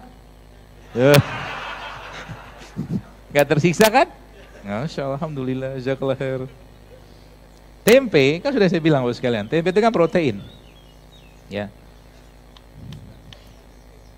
Oh mau, Masya Allah. Mau pesan berapa gitu Pak? Saja. Bentar, kasih yang gede buat Bapak, Masya Allah. Bentar. Masuk sini aja deh, biar dia. Amin, Insya Allah.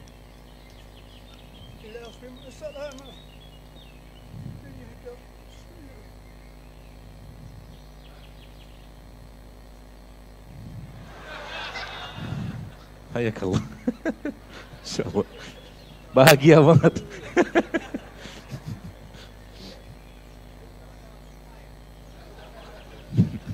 Langsung semangat. Sehat. Ya. Dan sebenarnya semakin, Bapak sekalian, semakin apa ya? Semakin minimal pengolahan pada makanan, semakin sehat badan kita. Jadi kayak begini kan, ya kayak semacam salad kayak begitu, ya modal cuman apa namanya?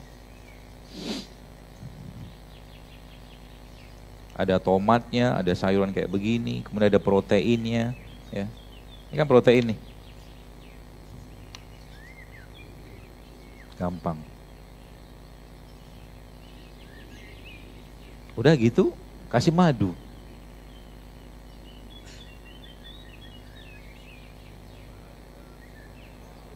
Oh. Terus kasih jeruk nipis. Peres sedikit.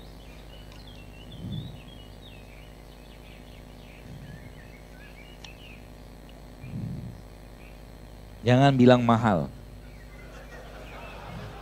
Jadi mulai sekarang, ada seorang pernah bertanya kepada Nabi SAW, dia bilang begini, ya Rasulullah, kalau saya punya uang 1 dinar, ya, maka kemana uang itu harus saya sedekahkan? Kata dia gitu. Nabi bilang apa? Sedekahkanlah untuk dirimu sendiri. Ya. Jadi sedekah itu yang paling baik urusannya memang pada diri kita. Jadi kalau Anda memaksakan tanda kutip diri kita untuk makan sehat dalam rangka bersedekah, pahala. Ya, dan tidak boleh ada kata-kata mahal. Ya, karena memang kita mau bersedekah terus dipaksain memang. Ya, ini contoh aja ya. Buah-buahannya bisa Anda ubah, mungkin nggak pakai madu juga nggak apa-apa. Kalau di rumah misalkan Anda punya gula aren, boleh juga kok. Kan bisa kasih jeruk nipis sedikit ya, apalagi kasih bisa chiaseed kayak begini ya, simple sebenarnya. Atau juga pagi-pagi sarapannya, pernah nyobain ini enggak? Apa itu? Nah coba nih, tempe tuh di blender, asal tempenya bagus nggak masalah. Ya, karena kan image tempe itu selama ini apa? Bikinnya diinjek-injek. Iya kan? Maka di depan tuh ada yang jual tuh tempe dari teman-teman apa? Hijrah United. Kacangnya pun sebenarnya tidak mesti pakai kacang kedelai. Ini kacang apa nih? Kok warnanya ungu ya? Kemarin saya lihat kacang, jadi biji manggis itu bisa dibikin tempe. Kan biji manggis sehat. Ya kan? Bisa dibikin tempe. Nah kita lihat ya, bagaimana ternyata hal sederhana, ada air, Jangan panas deh. Jangan panas. Jangan panas, air biasa aja.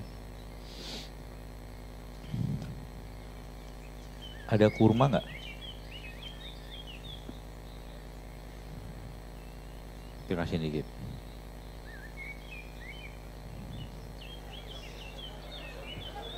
Mau bagi-bagi. Jadi ya apa-apa lah. Ini pada heboh banget sih. Biasa aja lah. Gue kasih pisang. Sudah ini airnya?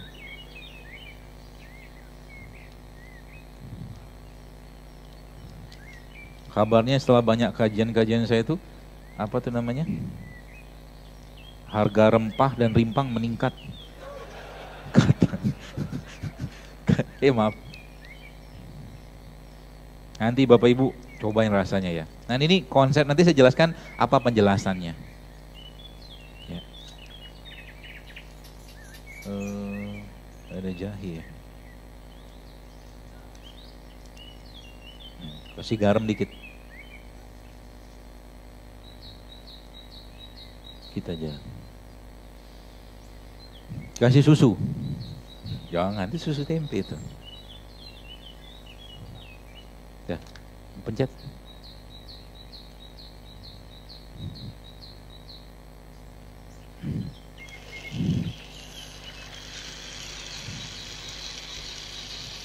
Semoga manis. Ambil lagi tuh.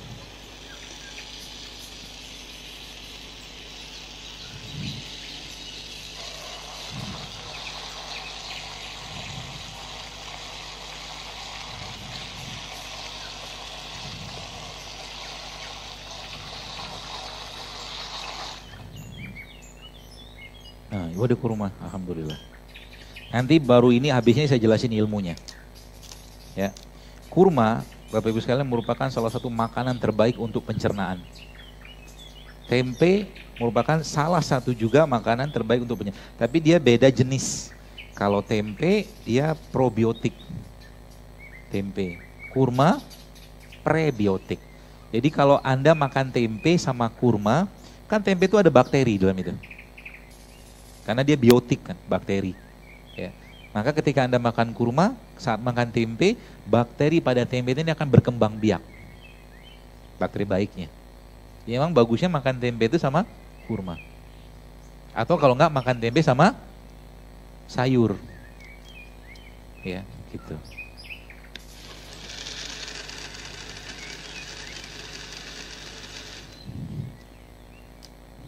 Kita coba ya, Masya Allah. Sepertinya sih enak.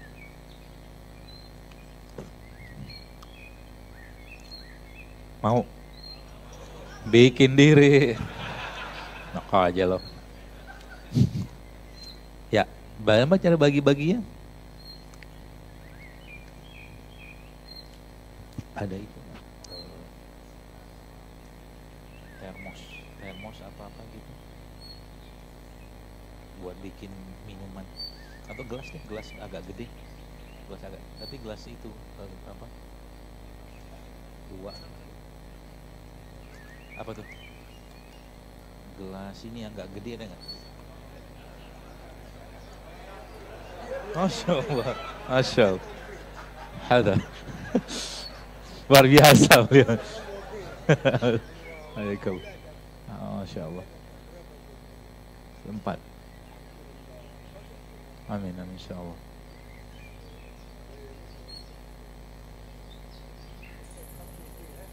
Insya Allah. Hayakallah.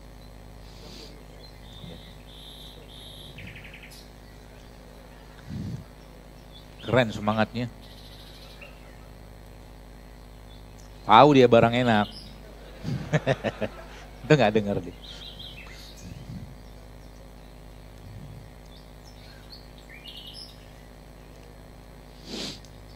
Nah, ini tadi Bu sekalian, ini living food. Ini living food kayak begini nih.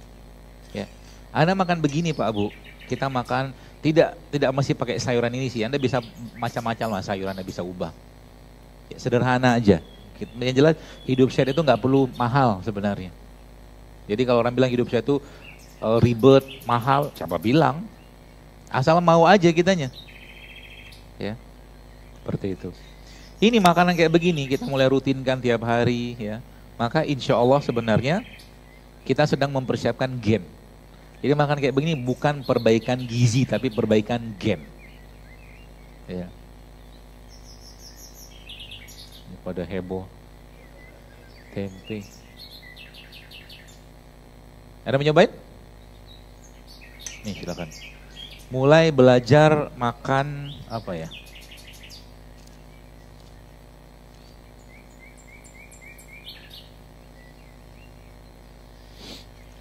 Makan makanan kayak begini.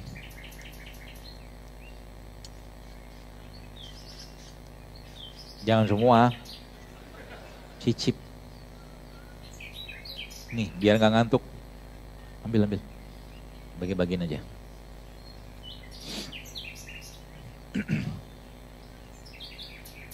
Sudah nyobain jusnya? Enak?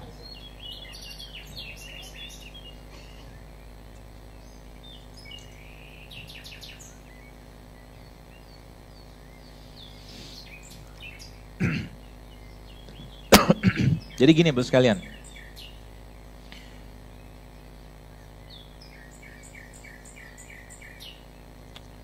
Setiap sesuatu yang kita makan itu, ini pisang makan aja. Daripada di depan, bagi-bagi aja. Tomat mau tomat. Setiap yang kita makan itu Bapak sekalian pilihannya dua. Pilihannya dua. Kalau dia menyehatkan atau kalau enggak dia bikin masalah di badan. Itu aja sebenarnya. Jadi kalau Anda makan mulai sekarang pikir baik-baik yang saya makan ini kira-kira bikin sehat atau bikin masalah itu. Pilihannya dua, nggak ada pilihan tengah-tengah, nggak ada. Ya, maka kayak tadi itu ya mungkin Anda makan itu bukan sembarangan jus loh itu tuh. Tapi itu jus dengan protein, probiotik, asam amino, ada madunya, madu itu asam amino. Ya, Masya Allah itu kalau bahasa katakan itu makanan yang bukan tapi minuman yang super sehat.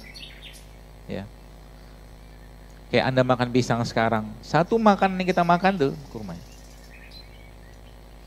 Ya, satu makanan yang kita makan kayak begini, dia akan menjadi bagian dari gen kita. Masalahnya sekarang kalau yang dimakan, ya yang dimakan ini sudah bermasalah, dia sudah kehilangan elektronnya, maka dia masuk ke badan kita jadi masalah lagi. Ya, maka makalah makanan-makanan yang masih utuh, kalau bahasa kita tuh real food. Tadi itu, kayak tadi sayur apa gitu itu real food tuh. Ya. Semakin kita banyak makan ini lama-lama apa yang terjadi atau apa yang akan dilakukan sama dia, pertama kali yang akan diperbaiki sama dia adalah perut. Perut itu makanannya apa? Begini. Kalau kita bahas perut teman-teman sekalian, perut kita itu ada 3 bakteri secara umum. Saya pernah mencoba membahasakan saja. Bakteri baik, bakteri netral, bakteri jahat. Yang paling banyak di badan kita itu justru malah bakteri netral. Bakteri netral ini ya, dia akan berubah menjadi bakteri baik. Ya, bakteri netral dia akan berubah menjadi bakteri baik kalau apa? Kalau kita makan kayak tadi itu. Kalau bakterinya baik makin banyak, bakteri baik dan netral tadi itu berkumpul bersama, bakteri jahatnya bisa dilawan sama dia. Itu. Simpel kan? Simpel. Nah sekarang Anda lihat mau dapat bakteri yang baik dari mana dalam nasi goreng, gorengan nggak ada. Gitu loh. Bukan saya melarang sih, bukan. Tapi coba mulai sekarang ya, isi piring Anda itu, isi piring Anda, teman-teman sekalian 50-60%-nya sayur dan buah-buahan dulu deh. Aman kita. Apa? Daging nggak? Kita bukan vegetarian, tapi daging juga jangan sering-sering. Lebih baik Anda makan tempe atau makan ikan-ikanan lebih baik daripada daging hewan-hewan darat. Ya. Lebih aman. Tempe itu kan daging juga, daging nabati. Protein nabati kan tempe kan? Ya. Seperti itu ya, jadi itu polanya. Yang pertama probiotik tadi, tempe ya. Kemudian prebiotik, sayur-sayuran nih kayak begini. Bahkan kayak gini nih. Saya pernah baca penelitian ya, ternyata apa tuh namanya kulitnya kentang ini bagus. Jadi emang makan kentang itu emang sebaiknya emang sama kulit-kulitnya. Dan yang luar biasa Bapak sekalian, biasanya Allah Subhanahu wa taala kalau buah-buahan tertentu ada buahnya, biasanya bijinya itu banyak sekali kandungan asam amino. Contoh, durian. Durian itu bijinya tinggi sekali asam aminonya. Nah, itu baca ada penelitian. Jadi kalau Anda makan durian, daripada banyak-banyak makan dagingnya, mendingan makan bijinya. Kayak orang Jawa makan beton itu loh. Iya, biji beton itu jangan sembarangan itu cuman sekedar ngilangkan rasa lapar. Oh tidak, itu ada asam aminonya coba, Masya Allah. Asam amino itu apa? Bahan bakunya gen kita. Maka kenapa madu kayak begini? Ini maka madu subhanallah, madu kayak begini teman-teman sekalian, ini madu itu isinya apa saudara? Asam amino loh. Dari mana? Jadi kalau kita baca dalam Al-Quran, Allah mengatakan dalam Al-Quran, Allah berfirman dalam Al-Quran, walaqad khalaqnal insana min sulalatin min tin, dan kami ciptakan manusia itu dari tanah. Nah sekarang kita nggak mungkin makan tanah. Ada sih beberapa tanah yang bisa dimakan, tanah lempung namanya, tapi jarang ada. Makan tanah beneran, kapsul dari tanah liat ada. Ya. Tapi kita karena susah dapatinnya. Tapi pertanyaan, bagaimana tanda kutip kita makan tanah? Gampang caranya, kita tadabur ayat Allah. Pohon kayak begini, misalkan ini ada pohon ya, pohon apa ya? Pohon rambutan misalkan, nggak salah. Sergep. Pohon rambutan. Sekarang pertanyaannya, bagaimana caranya kita makan pohon rambutan tadi? Atau mungkin sarinya pohon rambutan tadi. Caranya gimana? Susah. Apalagi kalau misalkan nih, kita diperintahkan Allah, wahai hambaku, makalah 3 jenis daun. Daun kapuk, daun randu, daun rambutan. Misalkan. Susah kita. Ya, maka apa yang terjadi Bapak sekalian? Allah menghadirkan dan menciptakan tentaranya. Untuk mengambil sarinya tanah. Siapa dia? Lebah. Jadi dalam madu ini terkandung sarinya manusia. Gitu belajarnya. Ya, dan emang manusia dari apa? Tanah. Jadi orang minum madu itu ibarat kata dia minum sarinya tanah. Gitu loh. Tapi Allah maha baik, dijadikan madu menjadi manis. Suka manusia itu dengan yang manis-manis. Gitu. Itu asam. Isi madu apa? Asam amino. Sama kayak ini, isi kurma ini asam amino. Semua yang Allah sebutkan sebagian besar dalam Al-Quran menurut saya itu Masya Allah. Ya, secara pasangan elektronnya ada 21 jenis tanaman Al-Quran yang disebutkan itu ternyata itu pasangan elektronnya paling stabil. Termasuk salah satunya adalah kurma, zaitun, madu, tin, gitu. Termasuk jahe. Ya, jahe, ini kayak jahe nih. Jahe kayak begini. Maka jahe dijadikan Allah sebagai salah satu minumannya penghuni surga. Luar biasa kan? Di surga itu ada minuman. Nanti ada satu tambang sumur, ya kayak kata itu mata air yang isinya jahe. Masya Allah kan? Dan itu replikanya jahe di surga nggak bakal sama dunia pastinya. Tapi replikanya jahe di surga itu dibuat Allah, dia tuh ciptakan Allah di bumi dalam bentuk jahe kayak begini. Tapi rasa jahe di surga tidak akan sama dengan di sini. Tidak akan sama dengan di sini. Ya. Biar nggak kaget, nanti waktu di surga, nah mulailah makan dan minum minuman penghuni surga. Emang disebutkan. Salah satu minuman penghuni surga apa? Jahe. Salah duanya apa? Madu. Ya kan? Salah tiganya apa? Khamar, tapi khamar tidak mabukan. Ya, tapi nggak boleh kita. Kalau dilarang syariat jangan. Seperti itu. Ya. Maka, ya sekali lagi, bagaimana kita belajar dari ini semua bersama sehingga dalam rangka bagaimana kita menyiapkan umat, menyiapkan bangsa kita ini. Gampang. Allah menciptakan bangsa Indonesia ini atau memberikan bangsa Indonesia hadiah terbaik. Hadiah terbaik untuk negeri kita ini apa? Rempah dan rimpang. Masya Allah kan? Allah tidak menciptakan ini di sini karena susah tumbuhnya. Tapi Allah menciptakan di Indonesia ada keluak, ada apa tuh namanya bunga lawang kayak begini, ada lada hitam. Ini Masya Allah, inilah obatnya kita. Ya, inilah obatnya kita. Bawang putih aja sekalian, ini merupakan salah satu antibiotik yang paling baik bawang putih ini. Antibiotik. Tapi dalam bahasanya kita di dunia natural kayak ini, kita tidak mengenal istilah antibiotik. Tugasnya kita tuh menguatkan biotiknya. Ya, menguatkan bakteri tadi. Maka modal ini aja ya Masya Allah luar biasa nih. Modal katakanlah ini ya misalkan kita bahas bawang putih ini aja. Dua ini aja. Itu luar biasa banget. Peran mereka tuh untuk apa? Untuk bersih-bersih pembuluh darah. Ya. Dan kalau mau nyobain nanti bisa cobain. Ini bawang putih. Potong dikit, ambil setengah gini kan. Blender sama pisang. Itu akan jadi makanan yang sangat sehat untuk pencernaan kita.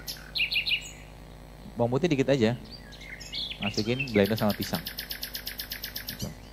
Rasanya ya kayak gitu.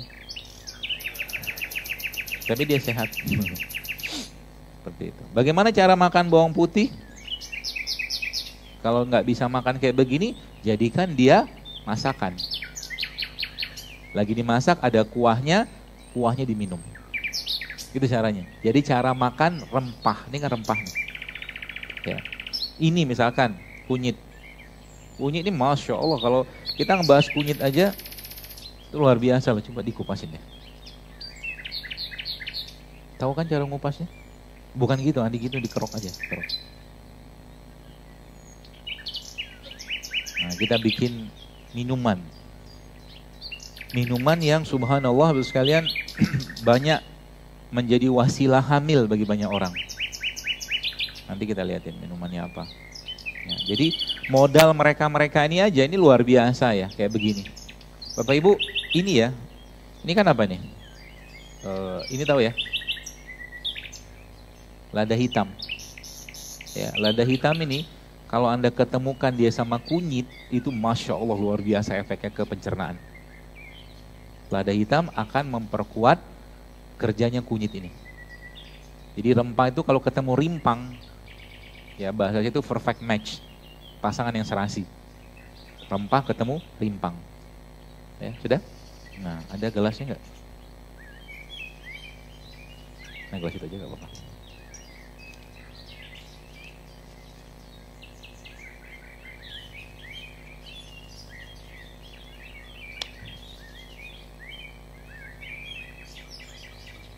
Iya boleh deh.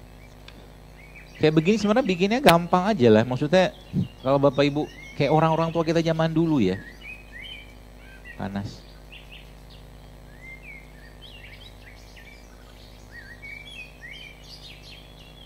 Saya tahu nih kalau saya bikin ini kira-kira yang hadir ke depan siapa.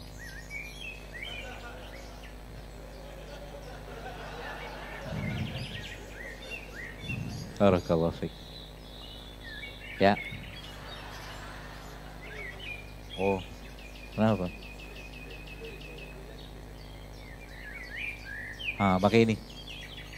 Serai. Wih Pak, ini Pak, waktu kami ngecek, ada teman saya ngecek, jadi ternyata serai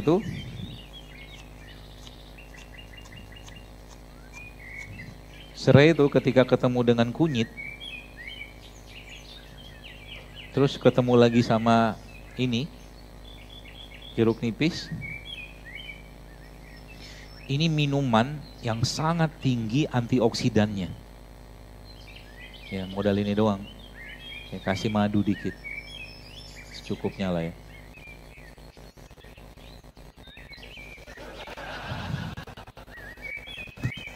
Ada air dingin. Ini banyak ibu-ibu hamil gara-gara. Nah, saya tahu.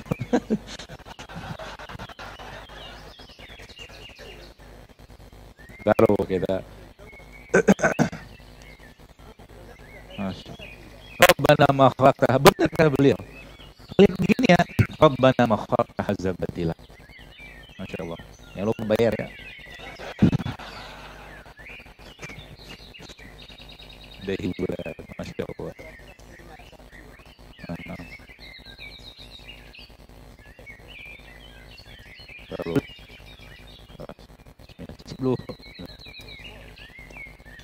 Masya Allah.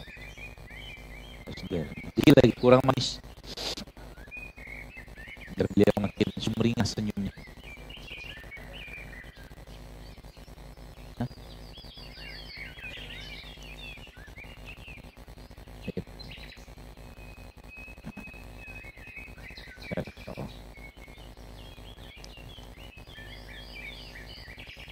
Ini Pak Bu, minuman ini yang banyak dengan izin Allah bikin hamdal.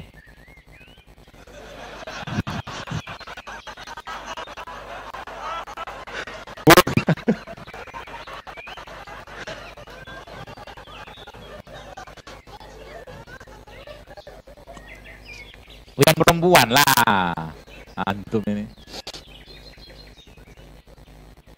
Zen, Zen, Zen. Masya Allah. Rabbana ma khalaqta hadza batil.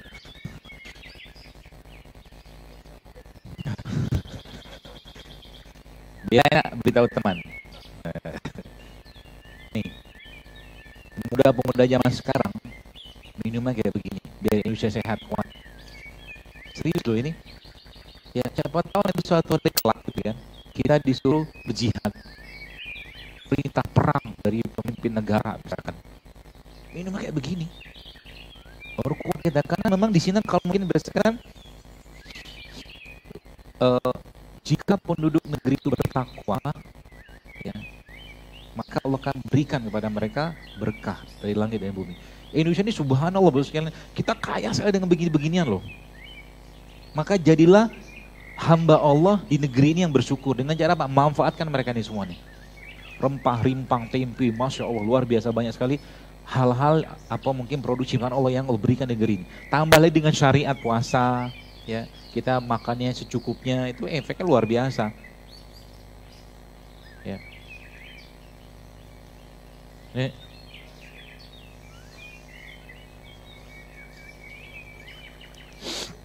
Ini nggak hamil lah, mau nambah lagi dia. Insya Allah, Insya Allah. Amin. Barakallah. Fi'amallah. Haikallah. Pulang nih. Bayar. Gak denger. Alfanisha. Gitu ya ya. Gampang. Modal gitu doang. Ya. Pagi-pagi minumannya begitu. Jahe, geprek, kasih kunyit. Malam-malam mau tidur, jahe kasih pandan biar tidurnya gampang. Masya Allah. Jahe sama pandan kalau mau tidur. Enggak lah, jahe kasih air panas aja. Ya semakin bagus ya, jadi mungkin semakin kecil. Jadi misalkan gini nih, ini kayak gini nih, kunyit begini. Anda parut aja. Ya parut, jahenya juga parut, nanti kasih air panas sedikit. Terus kasih dikit-dikit lah, makan bawang apa lada hitam kayak begini gitu. Udah cukup. Tunggu bentar, kasih madu, minum. Efeknya apa? Pencernaan kita akan diperbaiki sama dia. Tuh, makan kurma, minum madu, Masya Allah cukup. Enak gak? Habis sudah. Udah keliling. Oh, bikin lagi deh. Pete. Oh, pete sehat gak? Jangan banyak-banyak. Kalau buat pete itu asam masalahnya dia. Ini kenapa silau begini ya? Pete itu asam. Jadi Bapak Ibu kalau makan pete boleh, tapi bagusnya sama kulitnya. Iya. Benar. Saya ngomong begini tuh bukan main-main ya, benar makan pete itu sama kulitnya.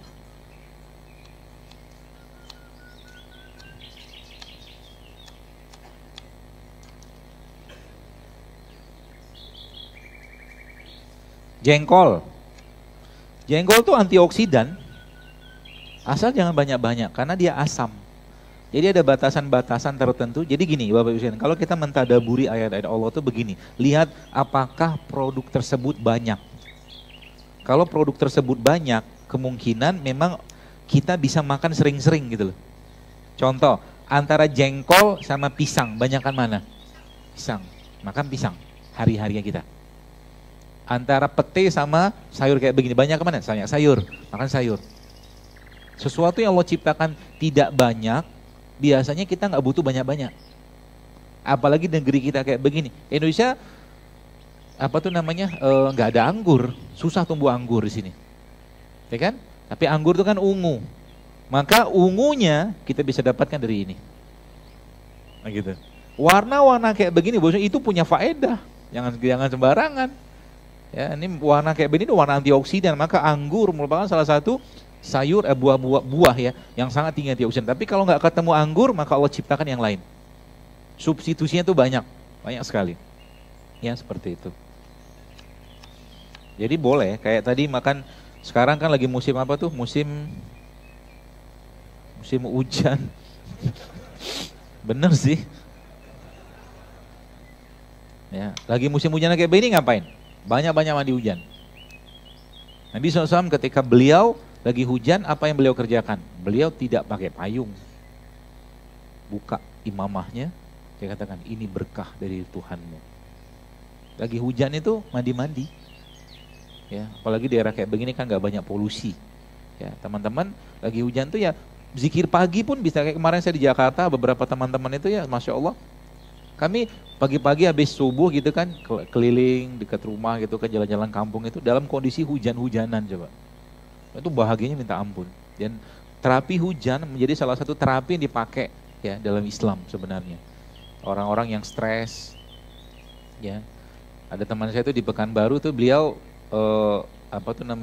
punya klinik ya, klinik rehabilitasi orang narkoba sama orang skizofren. Salah satu terapinya itu adalah menggunakan hujan. Ya, seperti itu. Jadi hujan itu bagus, benar kamu bilang tadi musim hujan. Tapi bukan itu yang saya tanya. Sekarang kan musim manggis, kan? Lagi musim manggis kayak begini. Nah, makan manggis banyak-banyak, bukan banyak-banyak, sesering mungkin yang bisa Anda makan, dalam jumlah yang tidak berlebihan. Karena musimnya akan segera berlalu nanti. Kalau makan manggis, makan sama bijinya. Iya, biji manggis itu antioksidannya tinggi. Jadi kalau Bapak Ibu lihat kulit buah manggis itu, mulai dari bijinya, dagingnya, itu Masya Allah. Kulitnya juga dibikin jus, malah dibikin minuman antioksidan gitu kan. Karena emang penelitiannya jelas. Kalau Bapak Ibu benar kata Syekh tadi, la rabbana ma khalaqta hadza batila. Tidak ada yang sia-sia Allah ciptakan. Ya. Indonesia ini kalau kita bikin biji atau lumbung ya, lumbung biji itu banyak sekali biji-biji yang kita bisa manfaatkan. Duku bagus. Durian bagus. Cempedak, nangka, manggis, apalagi itu. Banyak sekali biji-bijian yang kita. Bahkan bikin tempe saya bilang tadi bisa pakai biji manggis. Bisa. Gak mesti biji kedelai. Kan biji-bijian tuh, seperti itu. Ya. Jadi mudah-mudahan kegambar ya. Kira-kira nanti ke depannya kita tuh kayak apa. Nanti harapan saya mudah-mudahan Allah kasih kesempatan lagi untuk kesini nanti. Kita akan bahas secara spesifik nanti bagaimana memperbaikinya. Ya. Kalau sekarang kan si umum dulu nih. Umum, tapi ini aja kalau Anda praktekin, Allahu Akbar, efeknya banyak banget. Saya kemarin sempat survei di akun saya itu, surveinya itu nanyain ibu-ibu yang hamil dari pola-pola ini, dan itu ada 5.600 komen di sana. Sebagian besar hamil, Masya Allah, kuasa Allah. Ternyata memang ketika kita mengembalikan diri kita ini, jadi gini, Bapak Ibu pikir baik-baik. Toyota itu kalau dia bikin mobil di Jepang, ya, ada spare partnya, ada onderdilnya, ada suku cadangnya. Ya. Manusia yang ciptakan siapa? Allah. Gak mungkin gak ada onderdil, tanda kutip. Pasti ada. Spare partnya di mana? Di sinilah Allah ciptakan. Nih, di mereka ini. Ya, di sini Allah ciptakan. Di kurma kayak begini. Di sini Allah ciptakan semua. Maka kalau kita baca penelitian-penelitian itu, Masya Allah, tabarakallah. Semua yang dibutuhkan manusia ada di mereka ini teman-teman sekalian. Ya, inilah sebut dengan living food, real food. Jadi kalau Anda mau dapatkan anti kanker, ya, pada tomatnya ada anti kankernya, ada namanya lycopene, anti kankernya. Kalau mau dapatkan anti kanker, jadi kalau ditanya, kalau orang misalkan mau dia sembuh mungkin dengan izin Allah setelah mengkonsumsi tomat karena mengandung anti kanker, pertanyaannya, Apakah likopennya itu yang menyembuhkan kankernya? Bukan. Allah pastinya, tapi semuanya ini. Ya, jadi kalau kita membahas sesuatu itu bahasnya semua kompleks. Kita sebut dengan kompleks kompon. Senyawa kompleks. Jadi kalau mau dapatkan anti kanker secara optimal pada tomat, ya makan tomat semuanya. Gitu. Ya, kalau kita mau dapatkan kurkumin secara optimal, jangan ngambil kurkuminnya aja, semuanya dimakan ini. Gitu loh, paham ya? Ini yang saya katakan real food, whole food, makanan yang benar-benar. Jadi mereka ini nggak ada ingredientnya, nggak perlu ditulis ingredientnya, karena semua mereka ingredient. Gitu loh. Kalau sudah masuk ke kemasan, makanan kemasan, perlu ditulis tuh. Makanan ciptaan Allah atau produk ciptaan Allah, dia nggak ada ingredientnya, semuanya ingredient bermanfaat. Makan dalam jumlah cukup, tidak berlebihan, insya Allah aman kita.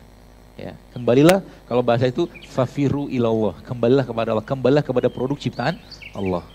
Disitulah Allah memberikan kepada kita kasih sayangnya berupa obat-obatan dalam mereka-mereka ini.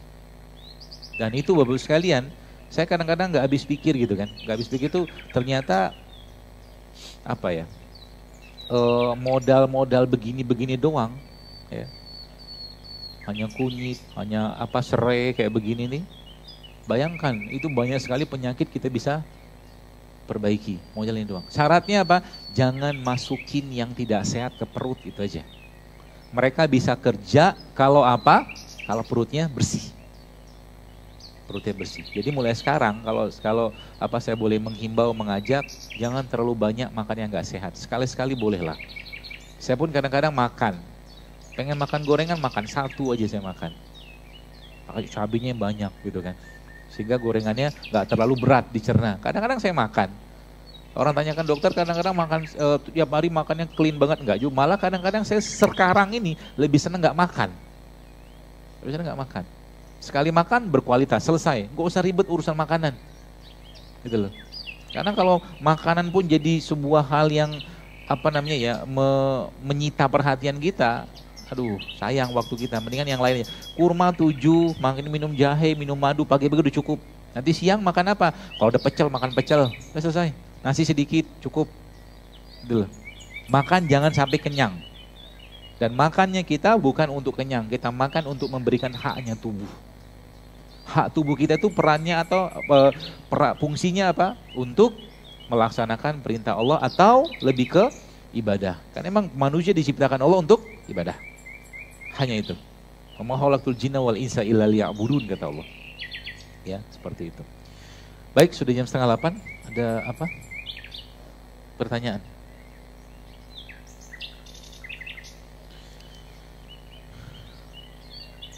Kenapa saya ketika mau makan kurma selalu merasa mual? Diruqyah dulu. Kenapa ya? Ya memang ada sih kayak madu ya. Madu tuh ada orang yang katanya nggak cocok minum madu. Ya, nggak cocok. Ya tapi secara umum ya, orang secara umum biasanya nggak ada masalah dengan makanan-makanan yang ada disebut dalam hadis. Kalau mau nyoba ya pelan-pelan aja, atau mungkin bisa dimulai dengan cara apa? Dengan makan garam dulu. Garam. Ya garam misalkan kita ambil sedikit, komot di lidah, ya kemudian baru makan. Itu juga bisa. Metodenya ya. Saya jomblo. Sudah saatnya untuk menikah. Karena dulu pernah terjerumus ke dalam kefasikan. Semoga Allah beri petunjuk. Sehingga gemar melihat hal-hal yang buruk. Saat ini saya sedang berusaha hijrah dan saya rasa sulit sekali, kadang penyakit tersebut sering kambuh dan timbul. Bagaimana cara saya agar sembuh total? Anda harus berada pada lingkungan yang mensupport Anda. Ya. Itu kalau kuncinya tuh. Kalau Anda pengen hijrah, jangan lagi berada pada lingkungan yang dulu. Ya, cari teman yang lebih suka ke pengajian, lebih suka makanan sehat, minuman sehat gitu loh. Cari orang itu. Dan nanti akan ketemu, tenang aja. Ya. Karena memang pengaruhnya luar biasa. Jadi kalau misalkan Anda sudah hijrah, misalkan beliau sudah hijrah dan masih berada pada satu kos-kosan yang di situ masih banyak na'udzubillah min dzalik maksiat, ya pindah, harus pindah. Uzlah maksudnya. Menyendiri, tempat lain cari yang di situ. Ya. Dan sekarang kan ya banyak komunitas ya, sama teman di Hijrah United kayak begini kan bikin acara. Jadi fokuskan dan perbanyak atau mungkin sibukkan diri Anda dengan hal-hal yang berhubungan dengan kebaikan. Ya, seperti itu. Kalau tidak salah dulu saya pernah berkata agar menghindari nasi, tepung, minyak, gula pasir. Apakah makanan dianjurkan untuk menghindari makanan tersebut?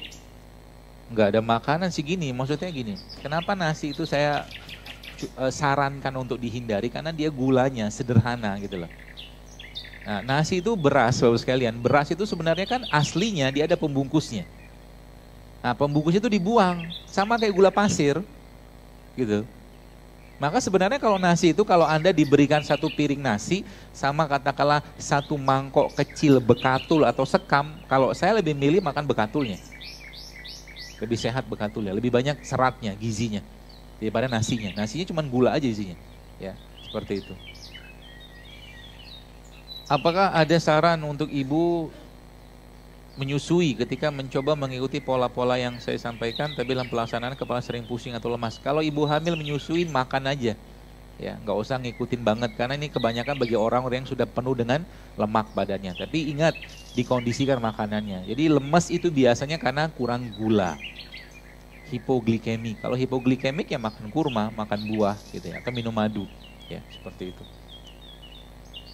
Apakah pengaruhnya untuk tubuh jika sering minum susu fermentasi?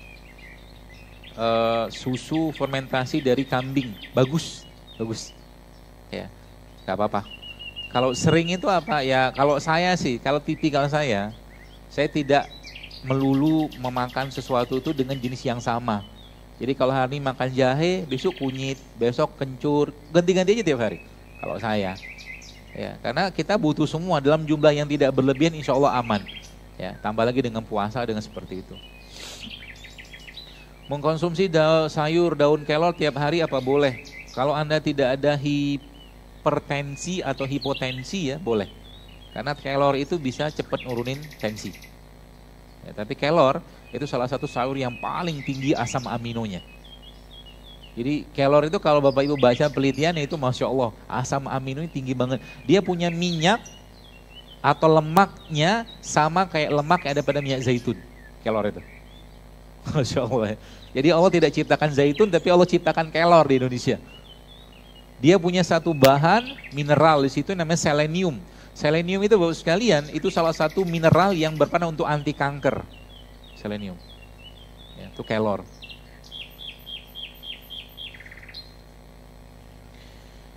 Sebelumnya saya sudah menjalani operasi laparoskopi karena ada endometriosis dan miom di rahim. Qadarullah keduanya sekarang muncul lagi setelah 1 tahun operasi dan kami belum memiliki momongan.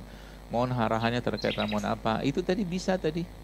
Yang tadi kunyit, serai sama jeruk nipis itu bisa. Tambah dengan puasa, ya, itu insya Allah kan sangat membantu.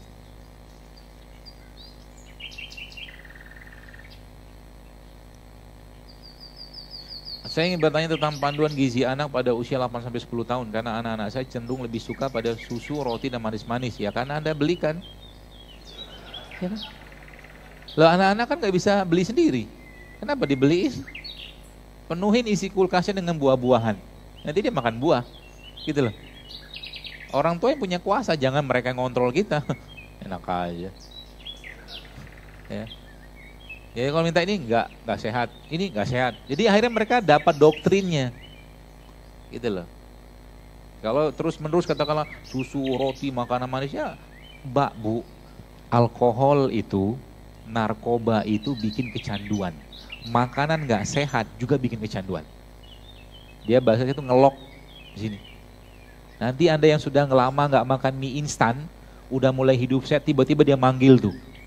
Makanlah aku, makanlah aku, makanlah aku. Begitu makanan tuh. Dia ngasih memori gitu loh.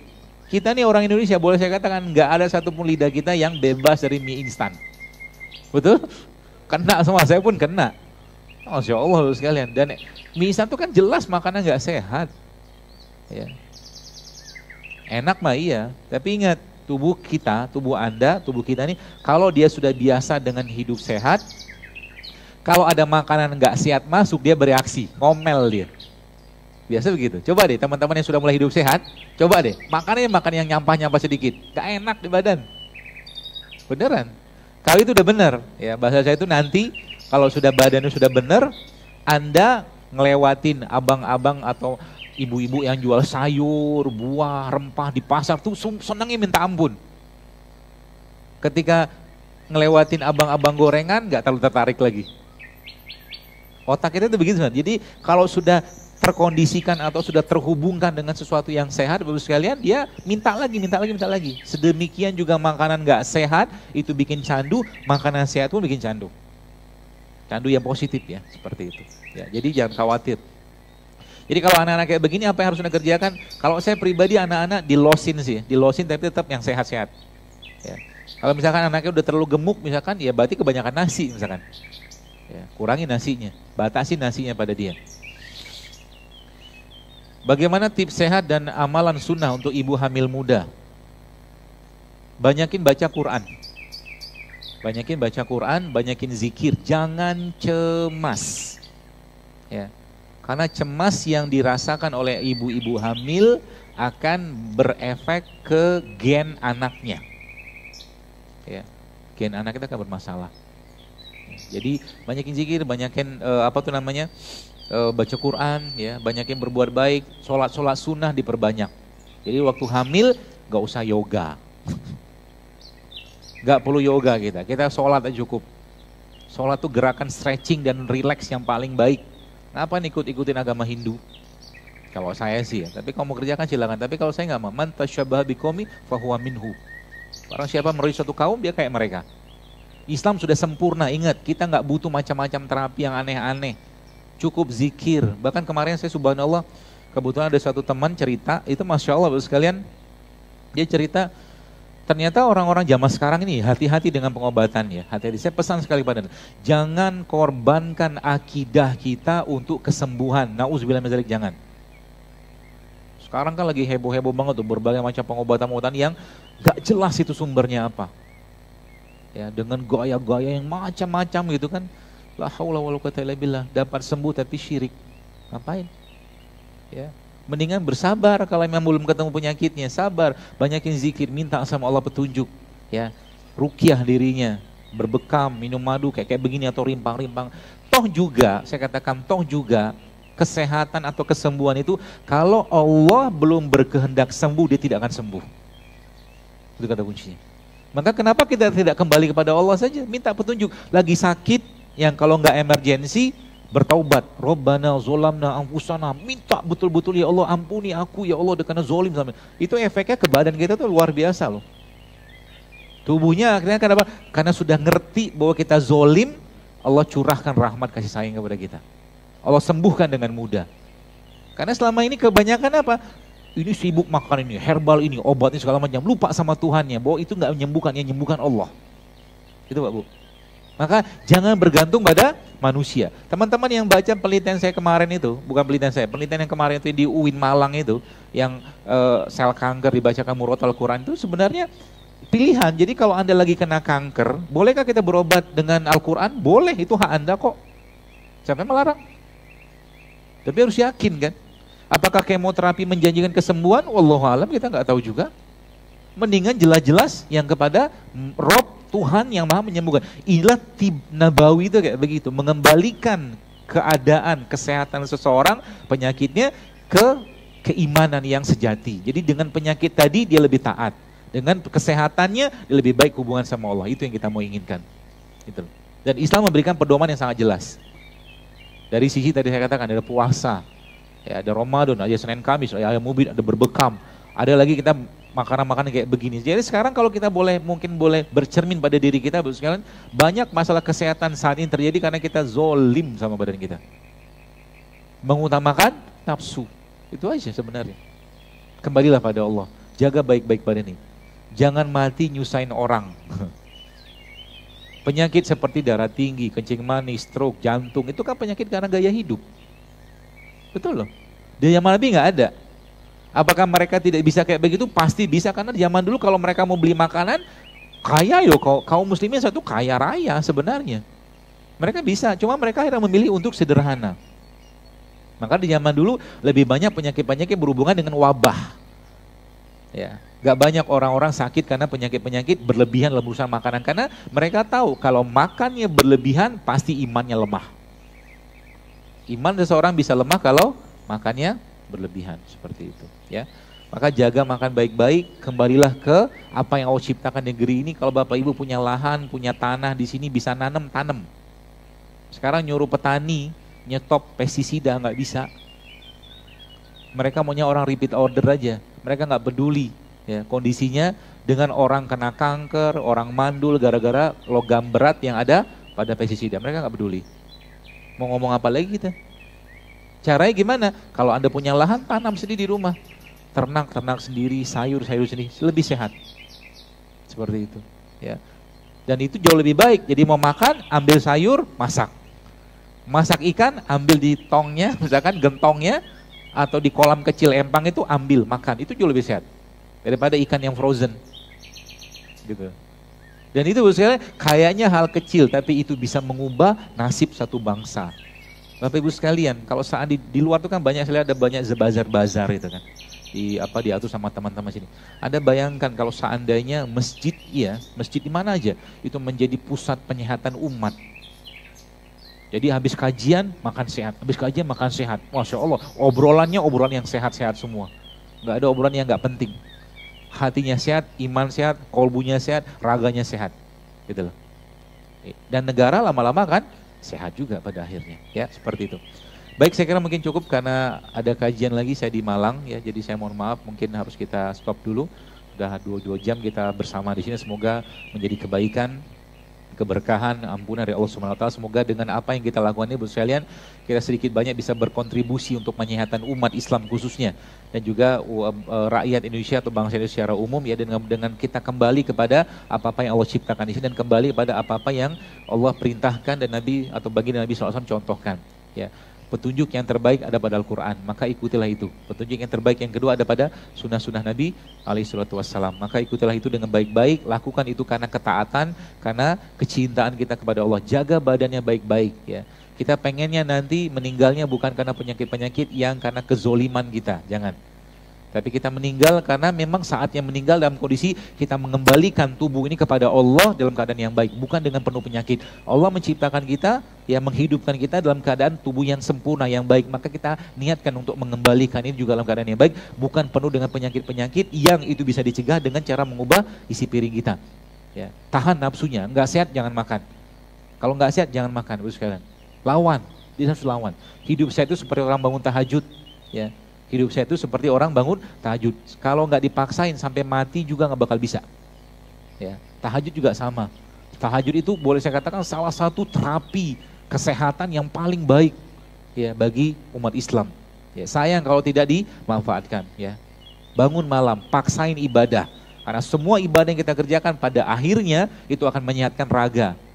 Meskipun sebenarnya yang ditujukan bukan kesehatan raga, tapi bagaimana iman kita, kolbu kita, jiwa kita, pikiran kita, ruh kita bisa sehat dengan itu. Orang-orang dengan frekuensi yang sama akan bertemu dengan orang-orang yang frekuensi yang sama. Ciptakan komunitas-komunitas hidup sehat. Sehat kolbu, sehat raga. Ya. Sama teman-teman yang sudah mulai tidak hidup sehat atau masih nggak mau hidup sehat, kalau boleh saya katakan jangan banyak-banyak gaul, karena lama-lama kita akan terpengaruh juga. Ya. Kumpul dengan orang-orang yang sudah sepaham, sevisi. Ciptakan baik. Siapa tahu bahwa dengan apa yang kita sampaikan, apa yang kita lakukan, apa yang kita contohkan ini, subhanallah dengan kuasa Allah. Kadang-kadang cuma nyontoin orang makan serai. Akhirnya autoimunnya sembuh dengan izin Allah. Karena keikhlasan kita. Pahala kita.